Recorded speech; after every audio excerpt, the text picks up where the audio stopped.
Yannis Pappas.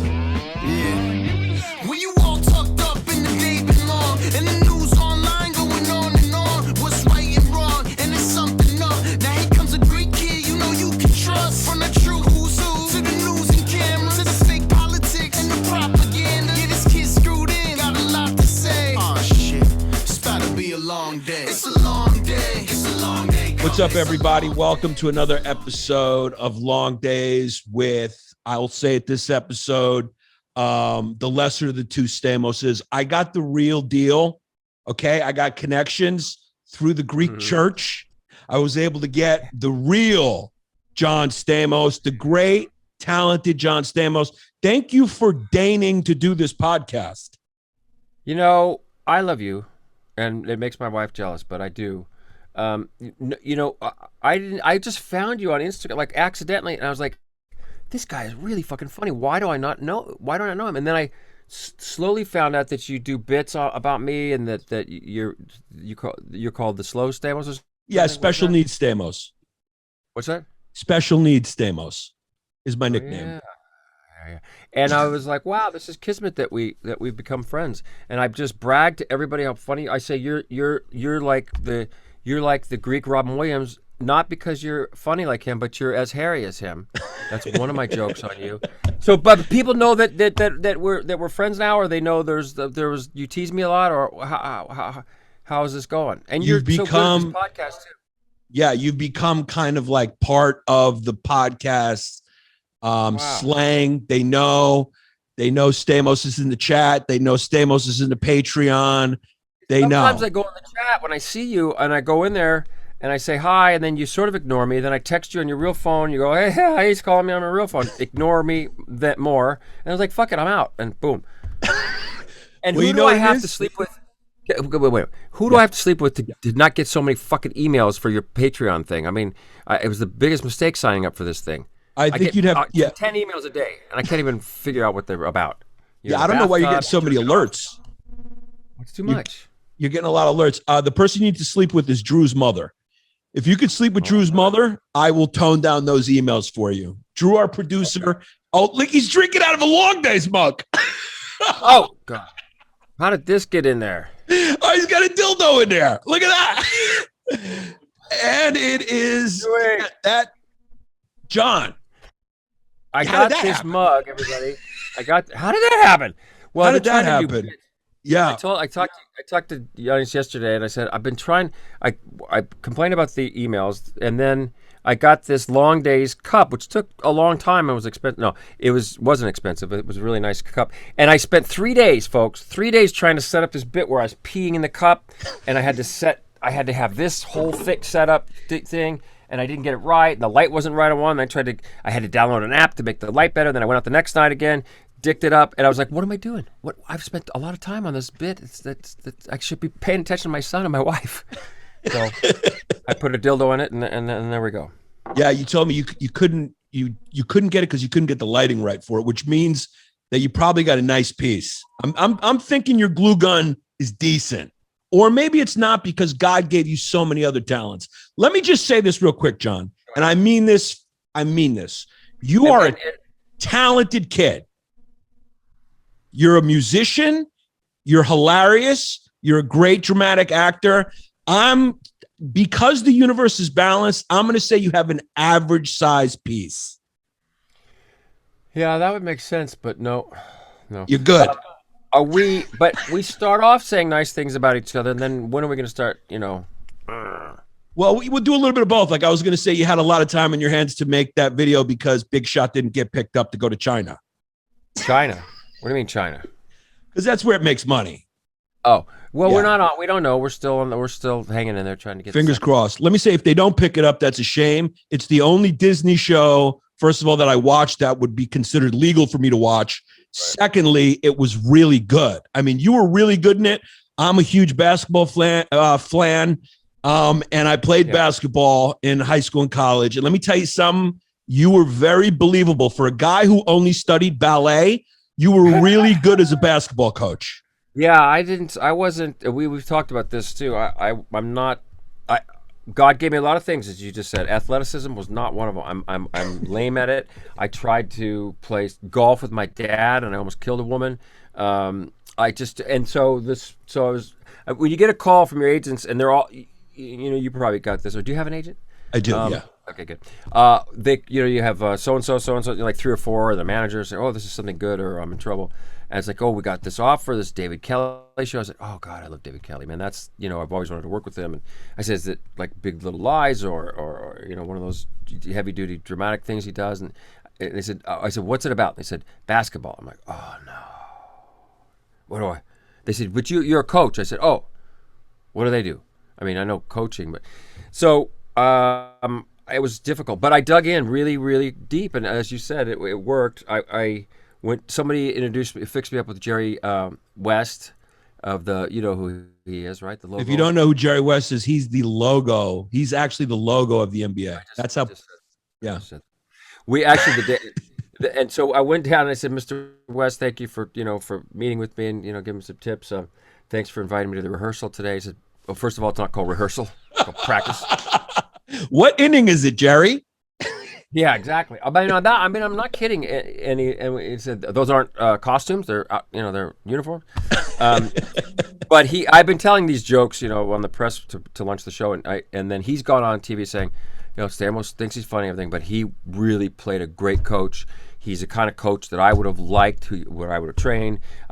He talked to me a lot about coaching girls and versus it's the same. But then, I also got to hang out with some of some of the managers. There's a guy named Frank, who was a manager. Sinatra Jr. got kidnapped. No, we'll get to that when we'll get to that. Frank, Lawrence Frank. And he worked with Bobby Knight for 3 years or something. He was his assistant. So I got tons of great stories about him. And then I studied a lot of video. That Bobby Knight is a funny motherfucker, isn't he? Bobby Knight is one of those shoot from the hip, kind of honest Indiana basketball guys who, much like your character, likes to throw chairs. Yeah. I mean, your character reminded me the most of Bobby Knight. And I'm not exaggerating it, dude. You crushed it in that show. I mean, you were incredible in that show. I mean, all jokes aside. Thank you. I don't know. I think I tapped into my dad or something, some of his energy. And again, I studied a lot of guys, and I was looking for the right look with Pat Riley or something with the hair. Or people say some other coaches. But I read all of John Wooden books. I thought that was important. And David E. Kelly's father was a hockey coach, so he had some of that. But it was a great experience. And we made it years ago, and then COVID hit, and then we had to sort of plow through that. But it landed at the perfect time. I mean, it landed the week that the headlines were, about the inequality in the gyms versus female versus male, and it was just we broke the stereotype of a jackass guy coming in and they save his lot. It was, or he saves them. It was really them saving me and teaching me, Marvin, about his ideals are old and they're ancient, and you got to get. I hate to use the term woke, but you got to just pay attention. It's a 98% female diverse cast. I just love the show, and I'm going to be heartbroken. Well, that's how it got made. Yeah. But they wouldn't have made it otherwise. Broadcast it here on the Yannis Pappas LongDays. And speaking of LongDays, I tune into you once in a while, and it's long. The show's long. It's dude. It's a long day. We call it a Norwegian summer. It's the sun never sets. The thing about you is that you and again, I don't want to say too many nice things about you. You're so fucking smart. Thank you. Can talk about but I do look like you if you were retarded. No, let's not use that word. Well, my brother is, so I could use it, but we can cut it as well. Whatever you're comfortable with. I don't care. No, I don't care. You know what I was going to say is funny? This is how you can tell the levels in show business. Like Stamos is like, obviously, he's John Stamos. So he asked me if I had an agent.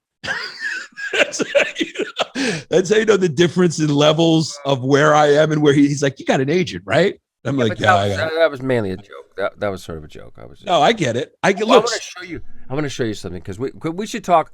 I mean, I know your audience. Don't take your dick out. Too late. It's okay. Out. That's what I figured. I heard about you. You like the podcast with your piece out. Yeah. You I mean, do your fans want to hear us like sort of have a real interview or goof around or both? I guess you would say both, huh? I think it's a little bit of both. Yeah, I think it's a little bit of both. And then I think we have fun. And then you let me know afterwards what you're comfortable with. I'm comfortable with everything, man. These podcasts, I used to just turn them all down because you really had to kind of open up too much. But then I realized they're great because you can really talk and get a conversation going. I've done a few for this, for the Snatching Sinatra podcast thing that I'm doing, and they've been really joyful. But it sort of feels like a shrink session. I usually turn it around on the people because I've heard enough of my bullshit. Like I love to find out about you. Turn it on me, flip me over, whatever you want. Take me from behind. Whatever you want to do, I'm here for. The thing about podcasts is, I think because of the internet now, people have seen behind the curtain, and like it's hard to go back. So they enjoy the candid talk. They want to hear the genuine side. You mean the audience? Yeah. The audience. Yeah. I think it's kind of broken the fourth wall. It's kind of, we've seen behind the curtain. We see the Wizard of Oz, they know you from Full House, but they also know that there's a man behind there, and that man has a perfect piece. The not taking yourself so serious and letting people see behind the curtain, happened about, I think 10 or 15 years ago when you'd watch a talk show and like George Clooney would be doing, would put on a wig and do Paris Hilton. Like, all those bits that have gone viral with the Jimmy Kimmels and Jimmy Fallons and stuff. Like, it's just, 10 or 15 years ago, which you probably weren't, you were younger then. People weren't taking but people weren't taking the piss out of themselves, and it's so great to see it. And if you don't now, you're out, right? I mean, you have to, when you get De Niro on these shows, joke, goof, saying, you talking to me in a wig, then you gotta do it, right?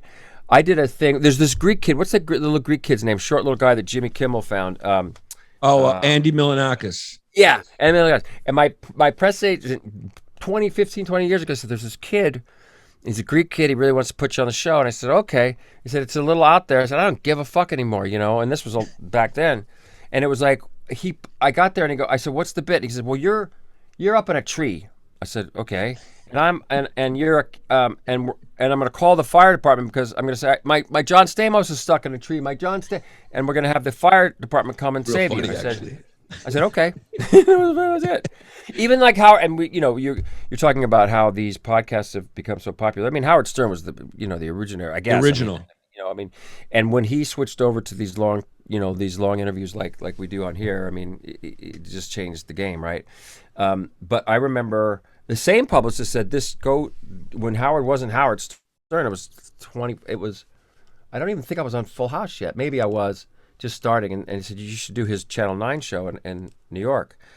And his radio. So I did the radio show. They said, will you do the Channel 9 show? Yeah. And he was Larry King.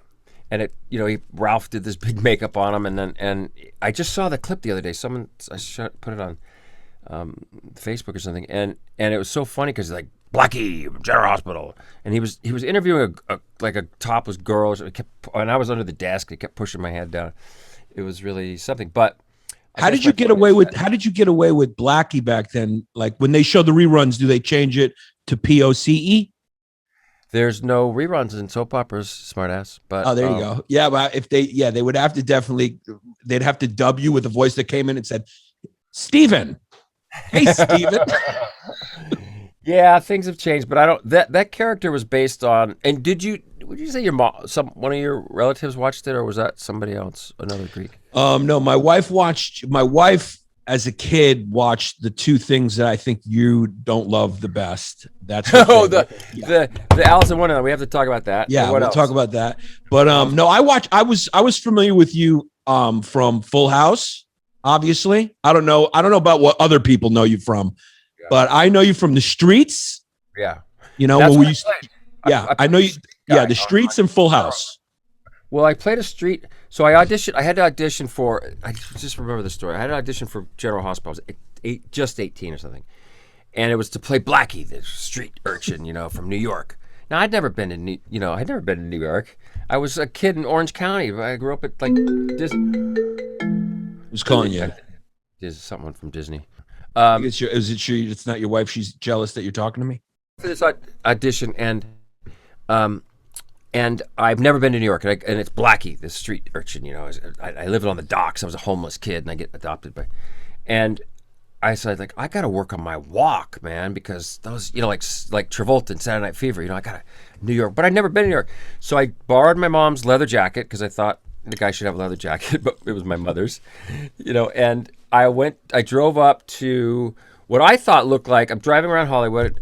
Before the audition, I was like, this looks like New York. It was Santa Monica Boulevard, which is Boys Town, and it's a very nice street with a lot of nice bars and a lot of nice men. And I thought, this is where I'm going to work on my walk, on this street. So I get out of my dad's El Camino with my mom's leather jacket on, and I'm doing, you know, like trying different walks, like I got something up my ass, and you know, it's getting a lot. Woohoo! I got a lot of cat calls. So I was thinking, you know what am I missing? A bandana. Chachi, man. Chachi. Remember Chachi had a bandana tied around his leg there? Yeah. I said, I need a bandana. So I go to the guy and said, how about a yellow bandana? I said, okay, great. I said, thank you. Here you go. And I think he wanted to kiss me or something, but I can't remember. And then I get back so I tied it around my leg. I go into the audition. I do my, hey, you know, Blackie.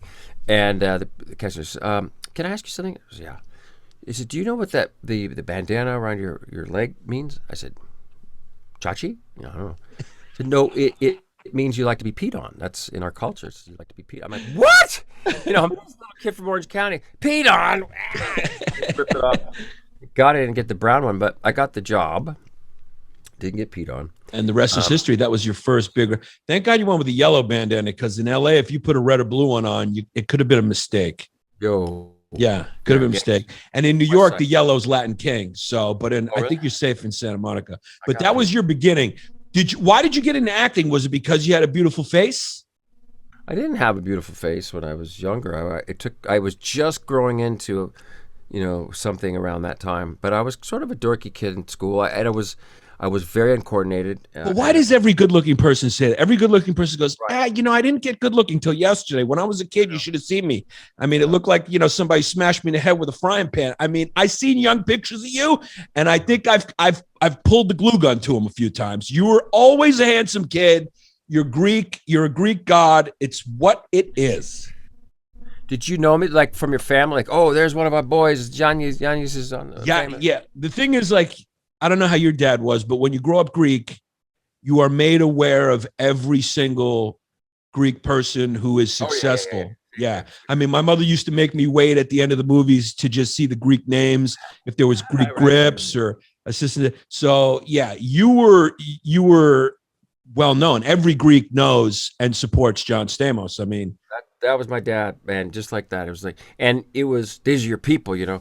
We went to, my friend reminded me of this the other day. We were in some Chicago, or maybe it was Toronto or something, and we went to Greek. They said, oh, you got to come to Davenport, I think it was, right? And we went to this Greek restaurant, and you know, people went crazy, and it was the height of, you know, I think Full House or whatever. My dad said, these are your people. And so, and then people were coming over in pictures and autographs, and I said, Dad, I gotta, let's get out of here. No, are you kidding? These are your people, Johnny. You gotta be there. Hey, my boy, here he is, blah. You know. And the owners came over and they took pictures and they put it, you know, they wanted to print it. Went down the store, printed it, put it up on the wall and all this stuff. And I said, Dad, I'm exhausted. I got to one more. Come on, get the bus boy out here. Take that. And then the check comes and it was like, you know, $120 per bottle of ouzo. And he went from these are your people to these fucking cocksucker Greeks. God damn it, you know. I tell you, like, I love the Greeks and I love the support for the Greeks, but whenever I've done Greek shows, I hate them. They're the worst because it's always through the church. There's always like a priest there. The grandmothers are there. The yayas are there with the kids. And so every Greek show I had to say, like, hey, can we just have like a cutoff of 14 and maybe nobody over 85 and nobody whose job is talking to Jesus? That would be nice if I could perform for normal people. But the Greeks, they like to, you know, bring the whole family, the yaya and everything. I remember, we talked about Olympia Dukakis passing away recently. I worked with her on a TV movie years ago, and she I was like, oh man, isn't it? It was one of the first things I said, Greeks, man, isn't this great? We're Greeks. Don't you love the Greeks? She says, no, they're assholes. But they're not. But you know, they're tough. But you know, they're very very supportive. Very supportive. How Greek are you? I know your dad is Greek. He owned a restaurant, which is like a Greek stereotype, right? Like my character, Mr. Panos. But he married a model. He married a model. Well, my mother. Yeah. She's English Irish, so she was redheaded and white, and my dad was Greek. Yeah. My last name was Stamatopoulos, and my grandfather shortened it when he came over to Ellis Island. Have you done that? Did you see that show? I did this Who Do You Think You Are show where they take you back to your ancestry. I know the show, but I haven't seen yours. Yeah, it was really interesting because so I watched it a few times before. Did you find out you were Turkish? I did, yeah. I hate myself so much. I don't know, but you never know. They always drop a bomb on you at somewhere, and I never knew when it was coming. And I'm like, is this it? Do I cry now? Like, what am I? But eventually, we got to this little town of what was it called? I'll think of it in a second. Small Greek village. It was a little village where my grandfather grew up, and it turns out that the Koleopoulos and the Stamatopoulos family were like the Hatfields and McCoys, where there was some issue, whatever. And it turns out that my grandfather was named after this guy, John Koleopoulos. This is boring. I'm sure. No, I'm listening. I'm just throwing a snooze in. What are you putting in your teeth? It's a snooze. What's a snooze? Swedish snooze. Tobacco. Oh, you spit it out stuff? What's the wife think about this? You keep it right here. What happened was I started smoking again. I remember I was FaceTime with you in LA and you saw me with a cigarette. Then I was hiding them from my wife. And then finally I got a picture with her just holding a pack that she found. So now I've quit and I've gone back to the Swedish snooze, which is supposedly not as bad for you. Does she say, look, we have a daughter now? She does. I want her to be around and see how unfunny you are when she's old enough to listen to you. She does say that, but you know what? I'm 14 years older than her, and I'm like, look, I'm going to die first anyway, so at least let me enjoy it. I mean, you're going to have to raise this kid. Yeah, this is crazy, by the way. This is crazy. Story. So I'll tell the story real quick. My father passed away, and my daughter was born on my father's birthday a year after my dad's passing. My wife went and got a horrible painting made of me, my dad, and my daughter, which made me cry because it was the thought. I mean, the painting looks it looks scary. I can't hang it anywhere because I have nightmares. Really? But where is it? You have it there somewhere? No, it's on the floor in my house. Right now we're in the studio, different place. But it was the floor? Yeah, it's on the floor. Even she, what's funny is I started joking because I know she doesn't like it either. I was like, we should hang it right here. She's like, no, I thought you could take it to your studio in Brooklyn. She doesn't want to look at it either. But the crazy thing is, this is how much me and John have in common. First of all, we're both beautiful men. Secondly, we're Greek. Third, we're both called underrated all the time, which is hilarious, which is true. And then the fourth thing is his wife did the same fucking exact thing for him on Father's Day. What's weird is my wife put your parents in line. but yeah, this one's pretty good. I like this one. But Caitlin, she also got me a painting, and it was quite expensive. I found out, of Billy and I for Christmas, and it doesn't look like Billy or me. But that was a weird coincidence. Yeah, I do really feel a connection to you, and I haven't talked to you in a few weeks. And I was kind of missing you, and I'm glad that we talked. And you said, "Can you be on my podcast?" And I said, "No." And then it was a whole thing. And then I'm kidding. You said, "No, I won't deign to do that bullshit." You're so good on here, and you're so good on all the other ones that you do. And I really am just a big fan. I showed when I first discovered you. I was at Disney World, and I popped on one of your bits about Walt Disney hating the Jews, and just to hear you riff like that, and you got off. You said you were trying to say having a gila or something, and you said something else, and then you said this is what cult leaders. I mean, you were like Robin Williams, and I was like, who is this guy? And then I kept flipping and saw more stuff, and then I saw my name. I was like, oh shit, what's he gonna say about me? And it was before we knew each other, and then you went on this run about my penis and being, it was all very complimentary and.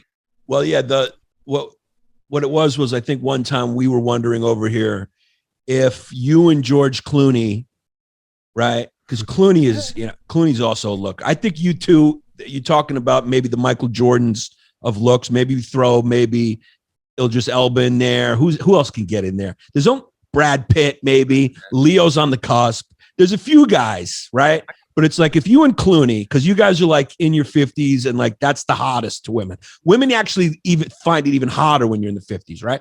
So if you and Clooney went face to face, right? And it was like if we could put it in the Olympics, right? We can do this sport in the Olympics where it's like you went face to face and just stared at each other.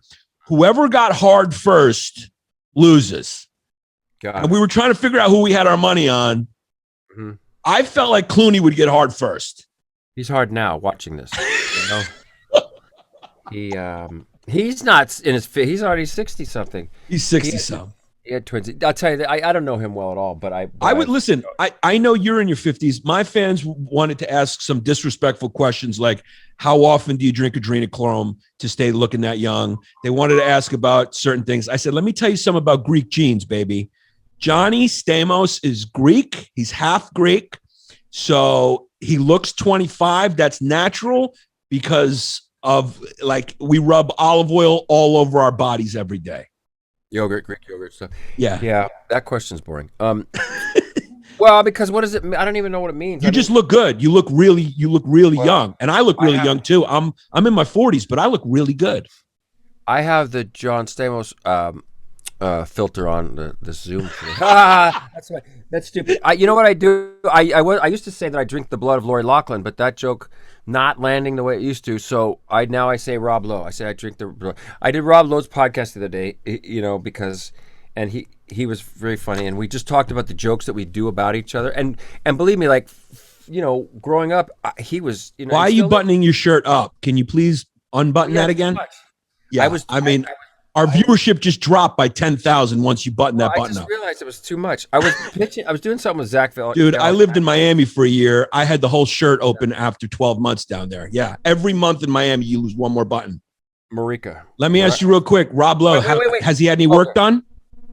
I don't know. I couldn't. I haven't seen him in person in a long time. He looks great, but we just talked about how we goof on each other. And what I was getting at was like I didn't even think I was in the same league as Rob Lowe. Like it should even be in the same sentence. But people now comparison stuff. I always say I drink the blood of Rob Lowe, or his sons goof on him.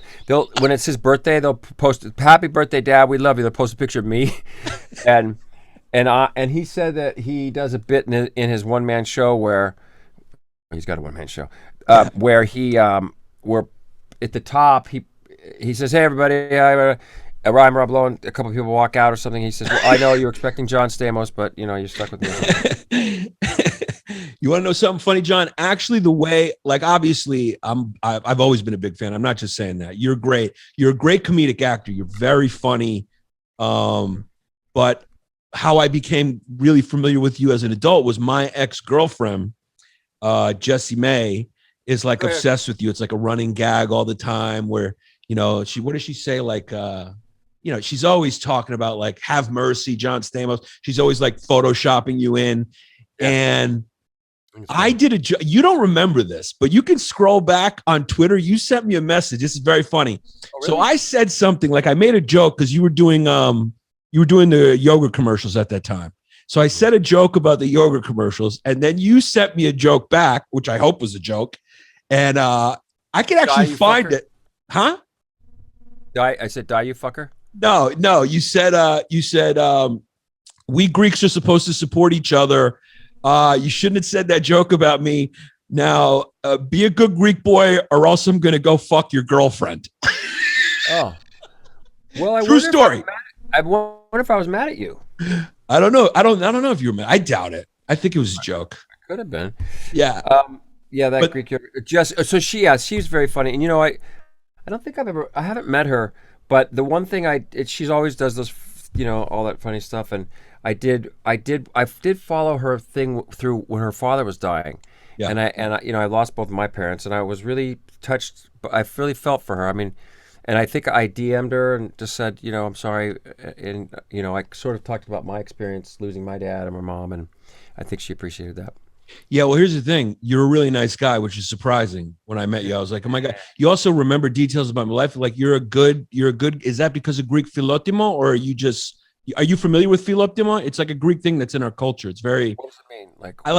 I didn't even know it until somebody told me about it. And then I was like, that's kind of just been in my family. Like philoptimo means like honor, friendship, loyalty, just doing honesty. It's like doing things the right way. It's hard to translate, but it's a thing in the Greek culture that kind of, has always been there. And the word for it is philoptimo. Say it again. Philoptimo. Philoptimo. Yeah, well, my dad was that. My dad was that in spades, and I know your dad was too, right? And I love talking to you about your family. I'm sure you've talked about it on there, and your father, and I was really moved by you. I was talking to you about. I'm obsessed with comics, and smart, great ones like you really interest me because I just love the science behind it. I love to figure out where your mind is going to go, how you get there, how setting up these Rolodex that you guys do in your brain there, and how you can access it. And of course, Rickles, and I want to talk about him because I found some cool video of was like my father towards the last 10 years of his life. So what was my point? Your point is our dads. We talked about and dads. I love that you quit, and then you worked in a hospital, and you helped social work. people up. Social worker. I mean, that's that. And you were a comic and then you got shot in the ass, and then you had PTSD about that, which makes sense, and you had to get through that, and then you made it back out as a comic, and you work hard. You're a hard-working guy, and I know you got that from your dad. Yep. And your mom too, and I did from my dad. My dad was just exactly what you just said. That word, I can't pronounce it again. Philoptimo, yeah. Philoptimo, yeah. Yeah. Because that's why I think you and I were connected, attracted to each other, may I say, because... Yeah, platonically, to borrow another Greek term, platonically, yeah. I love how you talk about the Greeks and the Turks. Do you really have some Turk stuff or no? Yeah, no, I did my 23andMe. My dad is from a tiny island that used to be called Imbros, which is now Turkish. The Archbishop Yakubus was actually from there too. So there's some Turkish DNA in there. And a lot of people don't know, the Ottomans, enslaved the Greeks for 400 years. So maybe there was a little something bad that happened there, but it is what it is. I'm about 36% Turkish DNA. No kidding. Yeah. So I gotta go. Great. Lose my number. Talk about sleeping with the enemy. Yeah. Shout out to Alex Aldia for bringing these amazing sponsors. I can't be more excited for Ground News. You know my comedy. If you guys have seen my special, you've been following my podcast, you know what I'm about, man. I'm all about calling out how extreme things have gotten. We all know that things have gotten extreme because if you've seen The Social Dilemma, it's true. These algorithms, they condition us to go deeper and deeper down these extreme rabbit holes because of their algorithms, because outrage gets clicks, and the media is incentivized to create these car crashes so you become a rubbernecker, and they don't care about what the truth is. But Ground News does. What an amazing app. groundnews.com/fumes. Okay? Or you can click the link in the description to download the free app when you get there. You got to download the app, Ground News. What is Ground News? Well, I set it up for you. All right? The media landscape is broken. The press is obviously financially incentivized to generate clicks, and this is a massive problem. So Ground News, it's amazing. What they do is they let you compare how a single story is being covered across the political spectrum. You can easily identify the bias of a media outlet and see how they're framing an issue compared to other news organizations. That's what this app is all about. Okay? They don't use your browser history to show you stuff you already agree with. And one of the best features is the blind spot feed. This is amazing. It highlights underreported stories on both the left and the right, so you don't get trapped in these feedback loops. This app is for anyone who's not afraid to have their opinions challenged and open to seeing multiple perspectives on controversial issues. It really is. And that's why an app like this could kind of save us. If you're a person, and you should be at this point, who's interested on finding out how much of a bias there is. Recently I saw this when the female soccer team lost. You watched like the left-wing outlets, the way they reported it, and you saw like how many likes it got, that people were happy that they lost. And then you went to sort of the more traditional left-wing outlets, and people were like upset and supporting them. We've become mad, and we're fighting for no reason. And we've been conditioned to. And that's why an app like ground.news/fumes. So I messed up the link. It's ground.news/fumes. Those are for my fans. So ground.news. All right. Click the link in the description, download the app. I just go get the app, Ground News, and start seeing the news through the filter of what is supposed to make you outraged. This will show you the transparent bias that is tearing us apart, and an app like this will bring us together. Ground.news/fumes. Go get the Ground News app.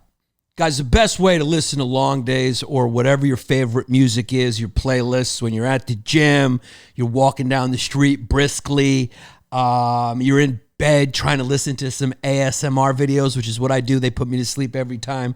I use, because my wife is sleeping, you gotta have some earbuds in, brah. And I'm talking about Raycons. These are the best earbuds you can find on the market. And the thing about them is they're like the high quality, but they're a lot cheaper than a lot of the other earbuds on the market. Earbuds are just what you put in your ears, right? That's what they call them, right? I don't know, earphones, whatever, but they're earbuds. They go in here, they put them in. So let's talk about Raycons for a second. I use them to listen to podcasts. That's what I use. And I use them when I'm falling asleep to listen to my ASMR videos. So they come with a bunch of gel tips for your comfort, so it's nice and comfy in your ear.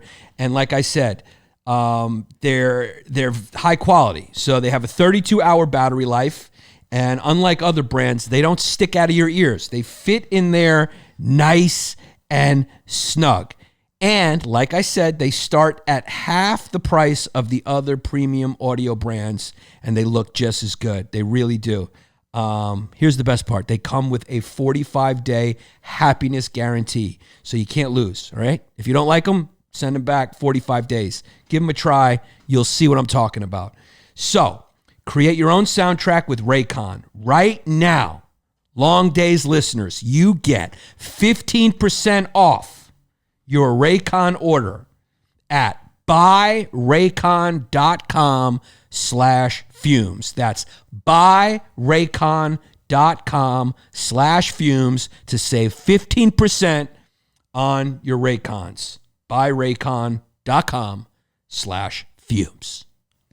Just yesterday, I got this email from this cymbal company wanting me to where is it? Wanted me to endorse these cymbals from Turkey. I'm like, no, I don't think I can. Yeah. That doesn't make sense, does it? As a Greek, it's tough to do, you know? That's tough. Yeah. I mean, That's tough. But John, people. yeah, I want to, you and Don Rickles did have like a special, I mean, how did that happen? How did you and Don Rickles meet up? I ask myself, how did a lot of things happen in my life when I lay down at night? And I'm not even kidding. I'm like, I would never write a book because I got the only thing, I mean, all the interesting stuff would be, probably not good for people to hear. But if I did write a book, it would be if you would have told me, like when I was a kid, if you would have told me that I'd be on the Yannis Pappas LongDays show, or that I'd be playing with the Beach Boys or on television or working with these great people, I just wouldn't have believed it. And Don is one of those. We were at a Greek restaurant. There was I invested in some Greek place in Santa Monica called Cafe Athens, and then he left and opened up Tony's Taverna in Malibu. Did you ever go there? No. It was a great hang, and Tony was a great guy. Still around, but he doesn't own it anymore. And we were at this Greek restaurant, and he was with a big party over there, and I was with a bunch of people over here, and we were not interested in the people we were with, and we happened to be sitting next to each other. And he was with like Rowan and Martin, all those great guys, and I don't know, and we just started talking, and that was it. You know, these older guys, and I've done it to a few. They love it when they're recognized by you know, the up and comers or whatever I am.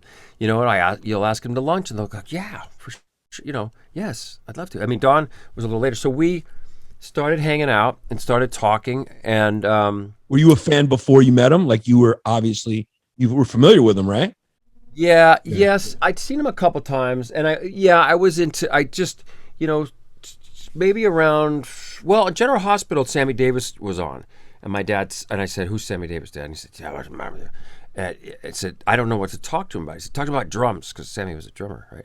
And so I did that. And then it was great, because I was the host of the talent show, and Sammy was singing at it. And there was a whole band set up, but I wasn't playing, and I was always bugging. I was talking about drums, and I said, I was always talking to the producers about letting me play drums. I want to play drums. And they're like, no. And he says, oh, okay, man. You know. And then he walks back to the producer's booth, and he comes back, and I'll never forget. For some reason, he was very firm with me. He said, just do what I say, man. I'm like, what? He's like, just do what I say in the scene. I said, okay, Mr. David Jr. And then he goes, so I introduce him. He goes up, and he's talking about whatever he was talking about. And he said, play a little music. He said, Blackie, you play drums, right? And I'm like, and they cut, and it was total ad-libbed. And I was like, what? Yeah. And I get up. He's playing piano. And it was like, that's it. I played drums on TV ever since, 35 years ago. That's insane. And I heard that it was like, you know, back then they would have monitors at the network, and I heard, like, because we just went for like 20 minutes or so. They didn't use it all, but all the, like, people were like, who's that? What's going on? Look, it's Blackie and, you know, Sammy Davis. And so I got to hang out with him a little bit. I think that was the beginning of my love for the Rat Pack and that whole era. You know, I met Dean, and one of the Beach Boys, Carl Wilson, was married to one of Dean Martin's daughters. And so, and she was always saying, like, hey, you want to go to Vegas and see Dad? I'm like, I don't want to see that old guy. What, you know, stupid. But I did meet him once at, I was going out to dinner. The producer of General Hospital was taking me out to lunch to get me to stay, and because I was ready to leave after a couple of years. Why? Dear, if you leave, you'll never work again. So, okay, well, I'll take my shot. And Dean Martin was there, and I went over and said hi. It was pretty cool. Wait, so you wanted to leave General Hospital? I wanted to be on a sitcom. I wanted to do comedy. And getting back to all these comics, I would rather someone walk away saying he was funny versus he was good looking or something. I like, you know, I know I'm not the funniest guy, but I think some people are surprised. You were surprised that I was You are very funny. You've made me actually like gut laugh when we spoke on the phone yesterday, and you were telling me about the mug and how you were trying to pee in it. I mean, I was cracking up. Like, it was very funny. Yeah.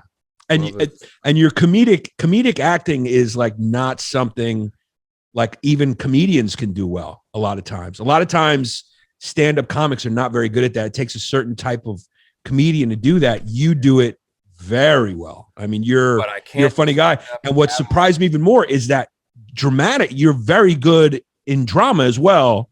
That Big Shot show was like drama. I mean, it had funny moments, but I mean, you're just a good actor, dude. You're good. I'm not just fucking.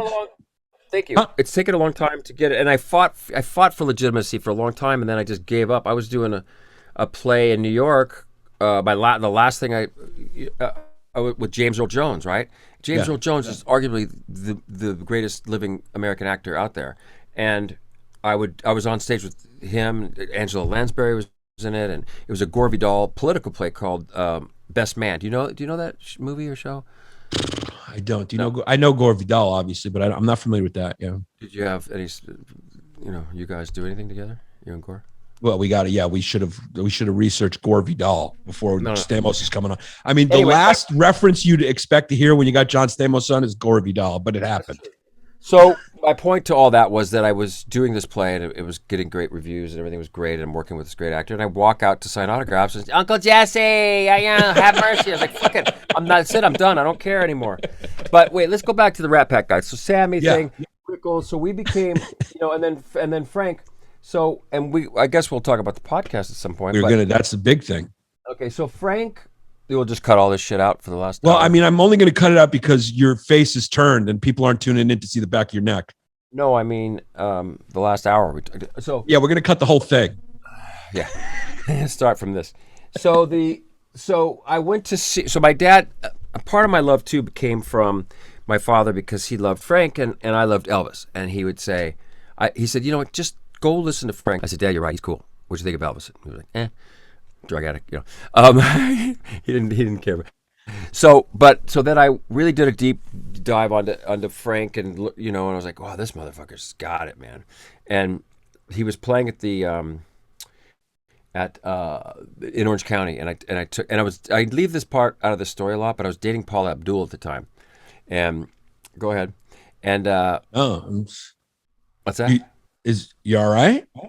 What's that? I'm okay. Yeah. Oh, I didn't hear. What do you want me to? How was it?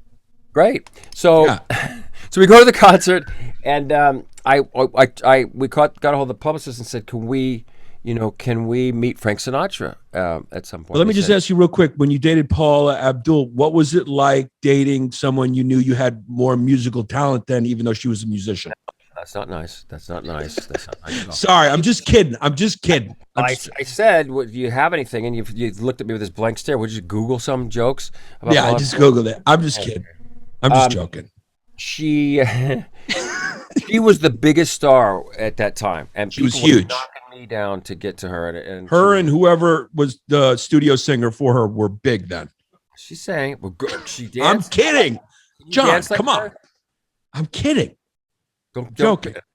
So we go to the concert, and they said, look, if Mr. Sinatra wants to meet you, he'll let you know. I'm like, what the fuck does that mean? Like, is he gonna smoke cigarettes? So we go, and we just forget it, and I didn't even tell my parents. And then Rickles opens up, and I didn't really know him well at that time. I didn't know him, and he opens up, and then there's intermission before Frank comes out, and someone taps me on the shoulder. Mr. Sinatra will see you now. I'm like, what? So we all pile backstage. Now, my mom has been telling this story for years that Frank Sinatra hit on her honeymoon, and she said, "Oh, how dare you? I'm a married woman," And she had to tell Frank that story when we went backstage, and she had a couple wines in her.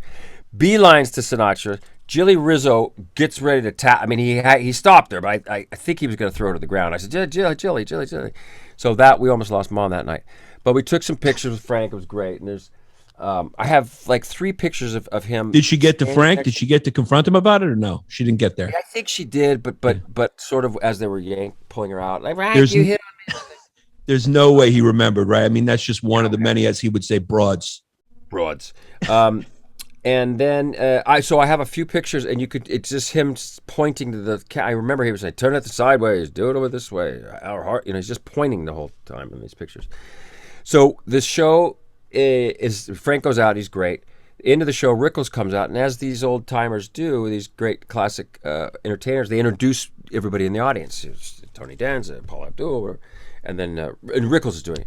He says, and Stamos, and I didn't stand up, I think, and he said, he's probably in the cheap seats. He's probably in the grass. In fact, he's probably smoking grass. Sinatra grabs the microphone from my hand to God and says, smoke one for me, Johnny. That's amazing. Yeah. Hand to God. That's amazing. And my dad, you didn't really like that story, huh? No, I did love the story. And I also, I love that is how you got into the Rack Pack was through Sammy Davis, like meeting Sammy Davis. Right. Playing drum. I mean, that's an insane thing to have happen in your life. Mm-hmm. He is. Were you aware? What was he like when you were around Sammy? Could you feel the talent? Because when it comes to talent, he was a small man with a big talent. Yeah, the thing back then too is there was no YouTube, right? And one of my greatest moments was watching, showing Don YouTube and getting to go back and see all his, his performances on, Carson stuff, because he hadn't seen him ever, So I didn't tell later. I really didn't know the true, talents of Sammy. I didn't really hang out with him much, but I went to a few shows, and he invited me to the Greek. I remember one time he was dying. He had cancer, And he came out in a cape. I remember I was showing you like a cape and a whole thing that, there's black cape. and we go over, and he pours me an orange crush, and he pours himself an orange crush. He says, the cigs and the dope I don't miss, the booze I miss. All right, Sam. And then That's a great Sammy. Yeah, it's the only impression I have. That was great. And then, but so Don was. My dad died. You know, he was young. He was how old was your dad? My dad made it to 91. Thank God. Oh, good. He made a long way. But did you get close? Did you get to hang out with Sinatra more after that? Like, did you get to know him at all? No, that was it. Yeah. So, but my dad died he was 64, 65. So my point was that I was younger, so I was sort of gravitating towards, father figures like Jack Klugman was one of my first ones. I did a show with him called You Again after the soap operas, and then Gary Marshall I met on that. He's the one who got me into Full House and said you got to have a catchphrase, and then because you were saying a Fonzie catchphrase yesterday, I thought was pretty gay. What were you saying? Exactamundo? Huh? Was it Exactamundo? Yeah. Right. I had a very popular character named Maurice who had a catchphrase, "Das it," which is now like it's gone through the culture so many times. I don't even think people know where it originated. There's like a golfer now who's blown up on YouTube saying "Das it," but he's like doing my character. It's hilarious. That character got so big at one point. It was like J-Lo wanted to meet me. Pitbull was a fan. It was like Beyonce and her dancers were watching it, and like nobody knows who it is. It's me, goddammit. No, I've seen and her. I could never do that character nowadays because the climate has changed, which is stupid. But no, give me a little bit of it. What would she say to me when if she was doing this? We actually should have did this interview. If I'm talking to John Stamos, are you kidding me? This is like a dream come true right here. Now let me tell you something, John. I know that you're married. I know you got somebody there in the house, but what are the chances that maybe I could slip it? Like you could just give me a stipend, like a little, you know what I'm saying? Like I'll just suck your dick on the side is what I'm trying to say. We don't need to tell the press. I'll sign whatever NDAs we need to sign. I just need somebody to pay for my tits, and you could give me a little bit of that Full House money. Shit, I don't even need that Full House money. Give me some of that Fuller House money, which I know is a lot less.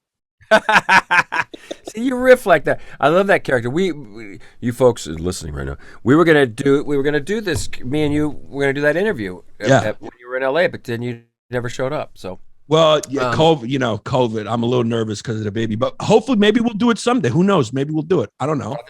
If you still want to talk to me after this, maybe we'll do it. Wait, let's keep going on. Who were we talking about? Rickles.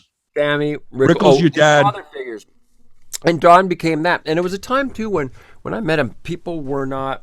I think people thought he was dead or something. They didn't know that he was still fucking funny. I mean, God dang it. He, and I studied him, and he did one record. It was called Hello Dummy. And one year he said, "What do you want for your birthday?" I said, "I want to sit down and listen to the record, and I want to ask you questions." No. I said, "Don, you asked me what I wanted." No. I don't want to. No, I don't care. I don't want. I said, "When was the last time you heard it?" "I'm 35 years ago. I don't want to hear it." "Please." Oh, all right. We sat in his house, at the beach house. I'll never forget it. Put it on, and I kept stopping. I said, "How'd you do that? "I don't know. I'm doing Rickles. I'm just doing Rickles." But just to watch him listen to it, and he was laughing. He did this bit where he, towards the end of the show, he's goofing on all these people and doing his thing, and then he remembered like 30 names: Jimmy, Bobby, Booby, Booby. I was, how do you do that? Great time doing that with his son, and then of course his poor son passed away, and then I was around a lot after that, even more as a something like that. But at the Reagan's inaugural, Webster, the kid from what's his name, Emmanuel Lewis, was introducing Don. I remember that.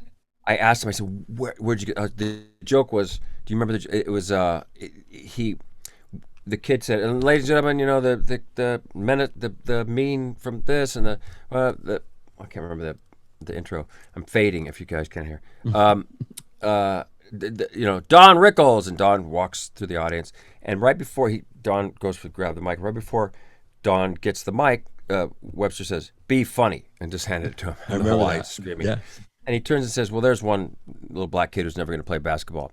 And look, I'm just repeating his joke. No, and yeah. Did that joke? Did you write? He goes, "No, I just came up with it." He never had writers.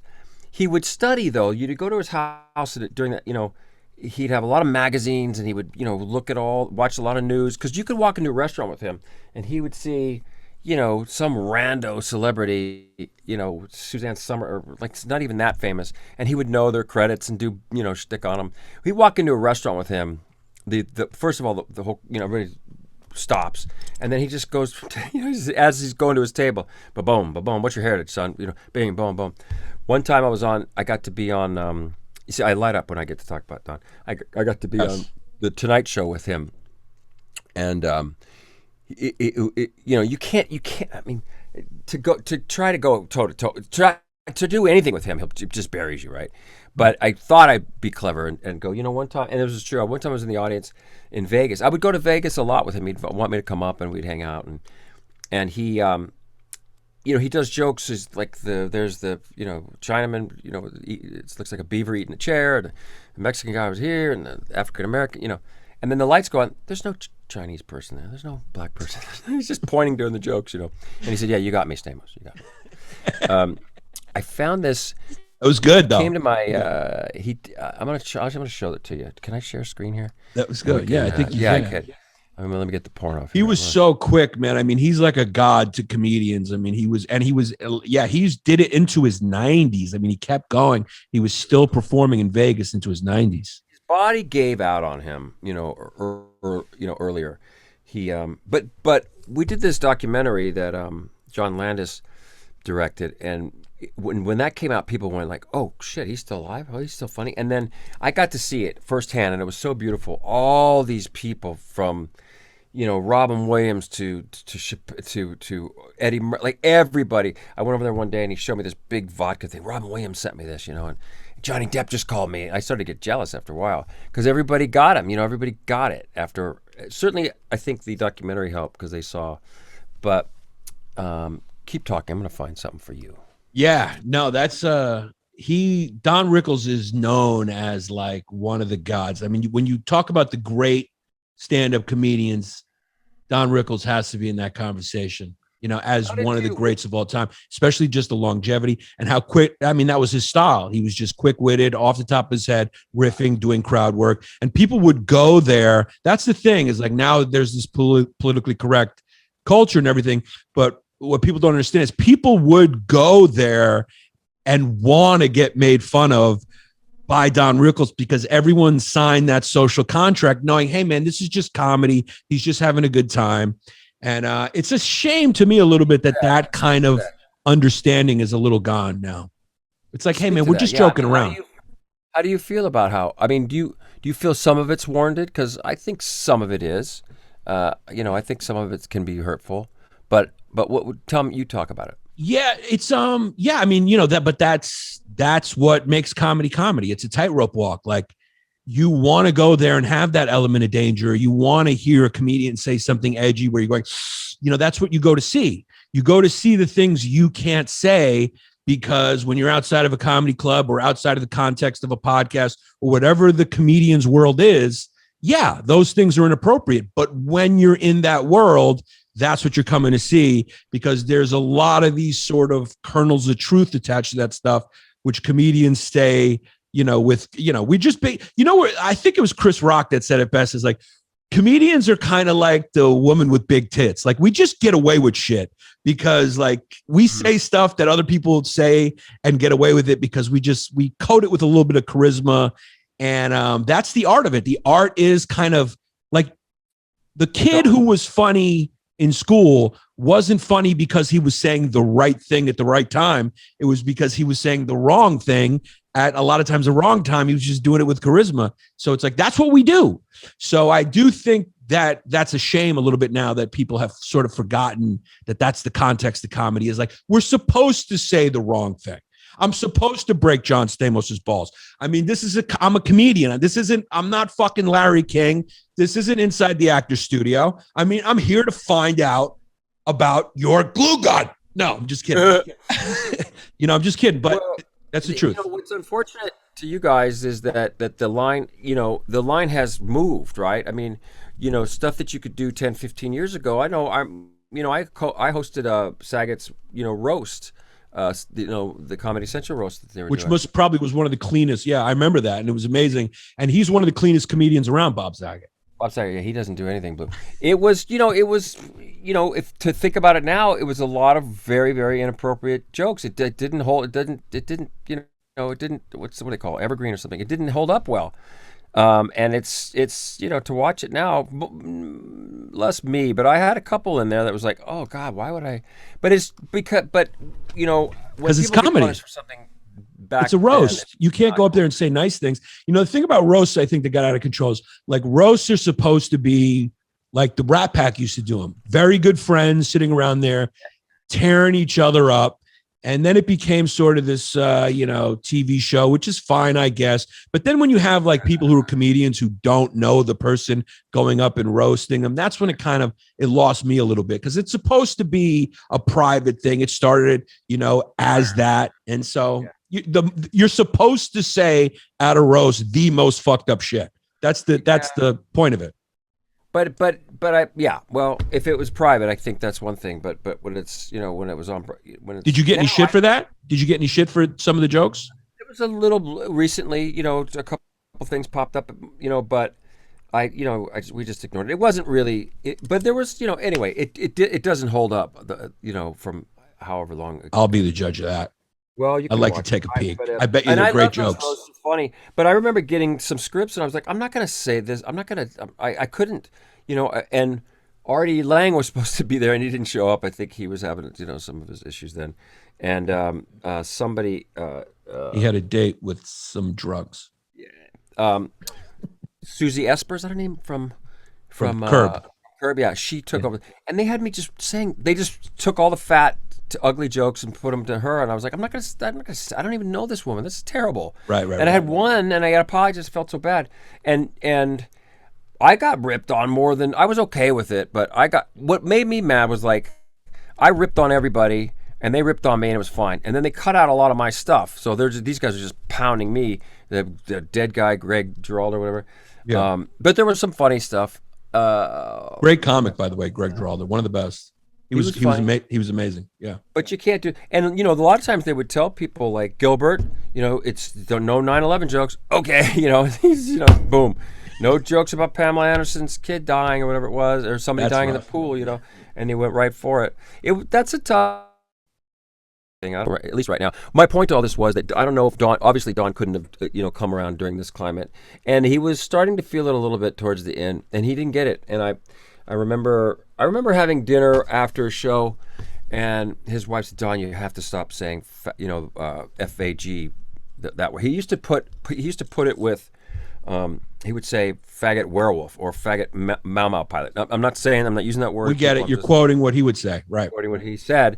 And after dinner, his wife said, "You have to stop saying that word." He says, "Why? It's funny." She said, "I don't care. It's really hurtful." And he said, "Well, I didn't even say it. John, how many times did I say it?" It was about 7, Don. Shut up. So he didn't, but he wasn't, and he bought it back so great. Always at the end, he had those beautiful moments, and I think, and they were very heartfelt. Where he said, he talked about Will Rogers, and how he does a quote about, no, you're all big men to me. Like everybody was, I can't remember the quote, but, and he'd always buy back. He had so at my 50th birthday, he had a run here. I think it's spread out throughout this thing. Mm-hmm. But you want to see it? I've never shown this to anybody. Yeah. I just saw it. I do. Do you still go see Saget and everything? Like, I know you're still friends with those guys. Saget. Yeah. Do I see him? What do you mean see him? Do you go see do you still watch him like do stand up? I haven't in a while, just because he hasn't done. I know he's out now. So are you canceling dates? I just canceled a few dates, in Texas and Florida. I want to wait till it all cools down a little bit. So, yeah. I don't have to see you then. Good. Okay. Yeah. No. But I love if you would at some point come I would. Are you kidding? I would love it. I just love what you guys do, and I can't do it, but I love the mechanics of it. I love the way you put jokes together, the way you. Don was. When you were on Full House, how did you ad-lib at all? Was it like how much of it was writers and how much it was you going, like taking it and making it your own? Well, as the show went on, we would do more of that. But I learned to be honest with you, I learned so much about comedy from Bob and Dave. I mean, they were really funny motherfuckers, and they still are. Dave, do you ever see Dave in the beginning? He was Dude, as good as anybody, man. I before they hired him, I went to see him. I did the screen test with him. I said, he's okay. They said, well, you got to go see his stand up, and we went to the Improv, and he did 2 hours of voices, and he did this 10-15 minute Wizard of Oz thing, and he was incredible. And Bob is just ripping fast. When I'm talking about fast guy and have Rolodex, So I watched how they would do all that. But the difference was, and I would get frustrated because I came at the show as an actor. So I was trying to make the scenes work and the emotions work, and where's the sweet moment, where's the this, and they just wanted to fuck around and make the crew laugh. And I said, guys, put it in. Who cares about Wiley, the guy pulling the cord? Put it in the script, right. And I would it'd make me crazy, but we got through it, obviously. Well, that was probably a good balance. The two of you, like, they probably learned a little bit from you, and you probably learned a little bit from them, because you were coming from those two backgrounds. Yeah. That's what probably made. I mean, the show was a massive hit. I mean, you guys were all very funny on it, and it's good to. That's interesting to know behind the scenes how that maybe kind of played a role into what made it such a success. Was you kind of influenced them a little bit from the acting side? They influenced. I don't think they got it from me. I don't think they ever. I mean, I'm kidding. They did, but I'm sure they did. They didn't. Yeah. Well, because I mean, you guys were like, that was the team. It was the three of you. Yeah. And we're supposed to, I was saying no to this for so long. One of these personal appearances at this, how they did these cons, these mega cons and Comic Cons and stuff. And this guy's been, who I know really well, has been bugging me forever. And I said, well, you know what? Maybe if I do it with Bob and Dave, it'll be fun. So we scheduled one in, right before COVID. And of course we canceled it, and we rescheduled it. And it's supposed to be in a couple of weeks in Orlando. The three of us are going to go together, but I hope it's going to be safe. I don't know. It's a hot spot. Yeah. I'm really curious to know, how do guys stay friends? Hollywood is such a tough business in that regard, like egos, all that. You guys remain friends. Was that a challenge? We this is your first real question, and I'm actually very curious to know that, because really? We just had it. Magic happened on that show. It wasn't like the greatest. I mean, the reviews for even that show, Fuller House reviews were.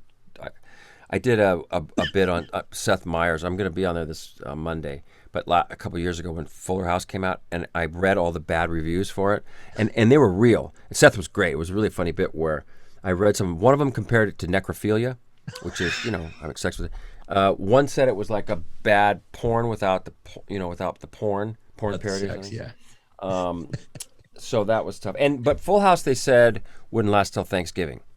So we're still on, whatever, 35 years later. But magic happened. Like, all the stars lined. We just had that chemistry, and we really did love each other, and we still do. I don't know how we've made efforts to stay friends, but we're just family. I don't know how we wouldn't.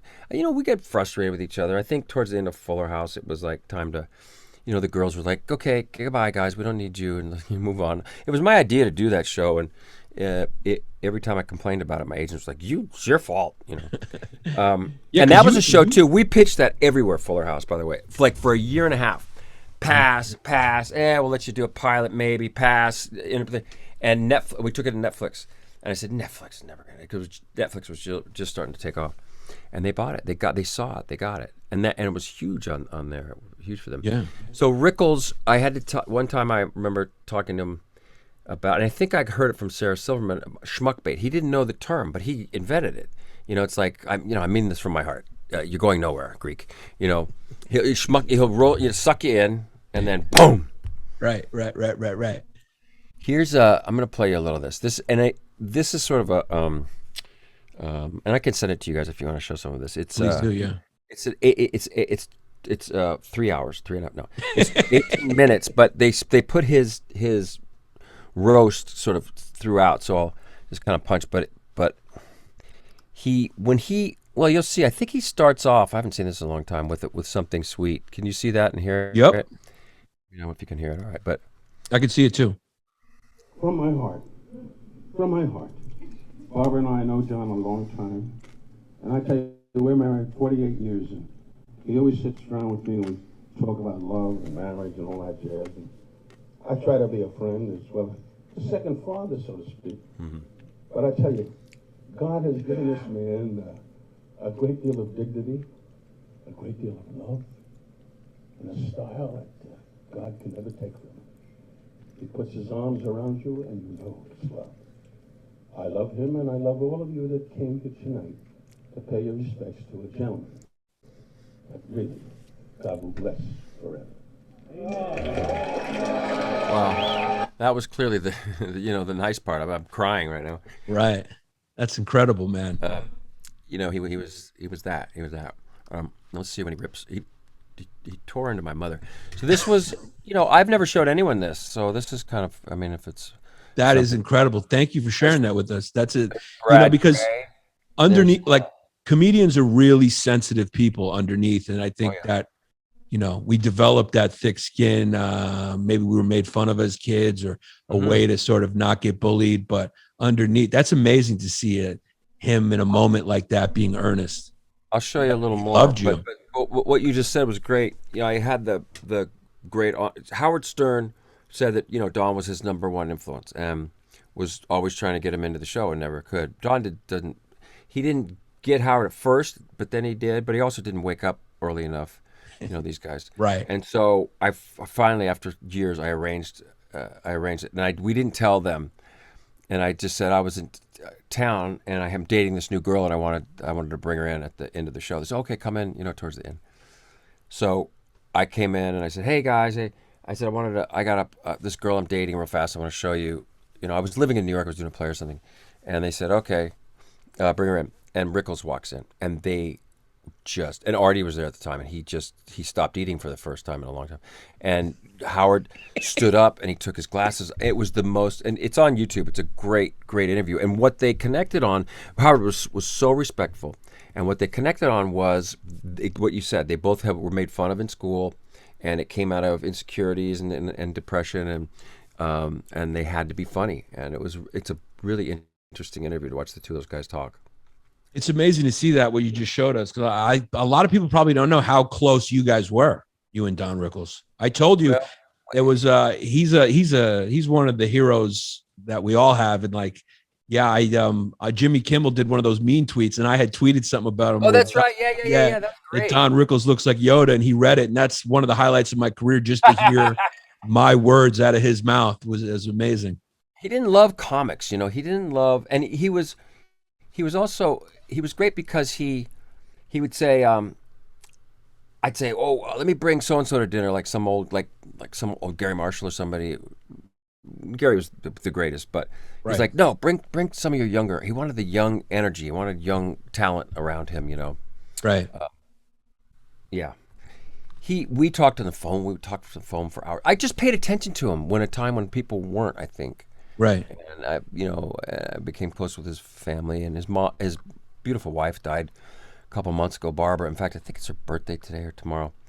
So sad. They had this great love story, and just because they didn't look like Elizabeth Taylor and Burton or something, it kind of went unnoticed. But they were together a long time, and you'd say to Barbara, you say, how you doing, Barbara? We're good. It was never I'm good. It's we're good. We're doing good. There was special people in my life, and I'm just so grateful that I've had these opportunities. I don't know what I did to deserve them. Maybe I was good in another life or something. But it's maybe special. Yeah. This was a 50th birthday. I haven't showed anybody. The Beach Boys showed up, which was it's pretty great. It's maybe because you're just a genuine guy, because a lot of these things happen very organically, which is amazing. Well, some I forced myself into. The Beach Boys, they couldn't get rid of me. I just came on stage one time and that was it. Let me see if Tom Jones showed up at this. Wow, look at this. Thing. Yeah. This is the thing. But Rickles would, Jeff Ross was there too. Who's that? Knoxville. That's Johnny Knoxville, yeah. But let me get to Saget, would do. Yeah. But he did bits. Hold on a second. Here's Don again. Let's see him. Jeff Ross with cornrows. John is a very handsome man. as I know, I've been with him many, many times, and he would strip an elephant if he had a chance. He just gets up in the morning. What are you whispering to me? Snap out of it. You're in the will. Forget about it. Dude, he had timing. I mean, he just knew how to hit it. I mean, one of the funniest guys that's ever lived. It's amazing. It's amazing to see this. It says dinner, dancing, and roasting, with roasting circled and my name next to it. I mean, what's the corn roast? What are you doing, Jeff? Well, he was getting ready for, I think he was doing a roast. I think it was getting ready for a roast or something. But Was he roasting Allen Iverson? Bo Derek. I don't think that, Don didn't love comics. And it took me a long time to bring Bob, get him to like Bob. And he really didn't at first. He ended up loving Jeff Ross, but he didn't like him at first because he was doing sort of his thing. He didn't like it. And so it took me a while. But Jeff gets up there and he brings these notes and stuff. And then and then I think Rickles just very backhandedly slams him for having notes. Oh, this is great. He had notes, and then he had Don. Jeff had some really funny jokes. Circled and my name next to it. What? Now, what an honor to put on a tuxedo in August and do a roast on a Monday. What a treat. Oh, I thought there were more jokes, but he did some. He said, well, here. Oh, yeah, I see. So Don says, Come the day of mine. If you notice, I don't have notes. you hear that? Yes. Yes. I know John. The real roast master. Remember when he was There's Gary. Just loved Gary Marshall. He was my hero too, man. Just to work with him. But let's show you a little more Don. He that's my mom, my beautiful mother. How old were you when your mom died? My mom's still alive. She just has dementia, and she's she's at home. Yeah. How long has that been happening? That's been for a long time now. I mean, this she's been in the home now for 6 years, but the decline was long and brutal. It took a lot. It was I don't know how you do it, man. It was rough. It was rough for a long time. Jesse knows. Me and him have been working together forever. Jesse passed out about 2 hours ago, and he's watching. He's a massive Howard Stern fan, so he knows you from Stern, all your appearances. Let's finish this cockamamie thing. Loretta, the wonderful mother. Where are you, darling? God bless you. You're a sweet, wonderful mother. That's my mom. Beautiful daughters and a handsome son. And you're stunning. Oh, this must have been. She must have loved this. This is. You can see she's all lit up.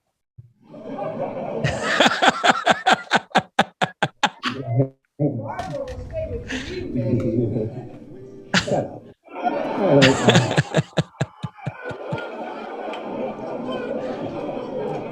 All of a sudden, I made her a humble, beautiful mother, and right away she comes on like a Nazi. Shut up! Just cool it. Just forget the booze and just relax. I mean, it was. Yeah. It was just a great night. So did this your love for these guys, your connection to them, obviously through Rickles, starting out with Sammy Davis Jr. Now you have this. Oh, look at that. Tom Jones wailing. What is that all about? I mean, yeah. Can you make me more famous already? God damn it. You know everybody. How long is this going to take? You think I'm being friends with you because I like you? What do you want me to make you famous? Just make me famous. You're already famous. You're already talented. So let's talk about the podcast, man.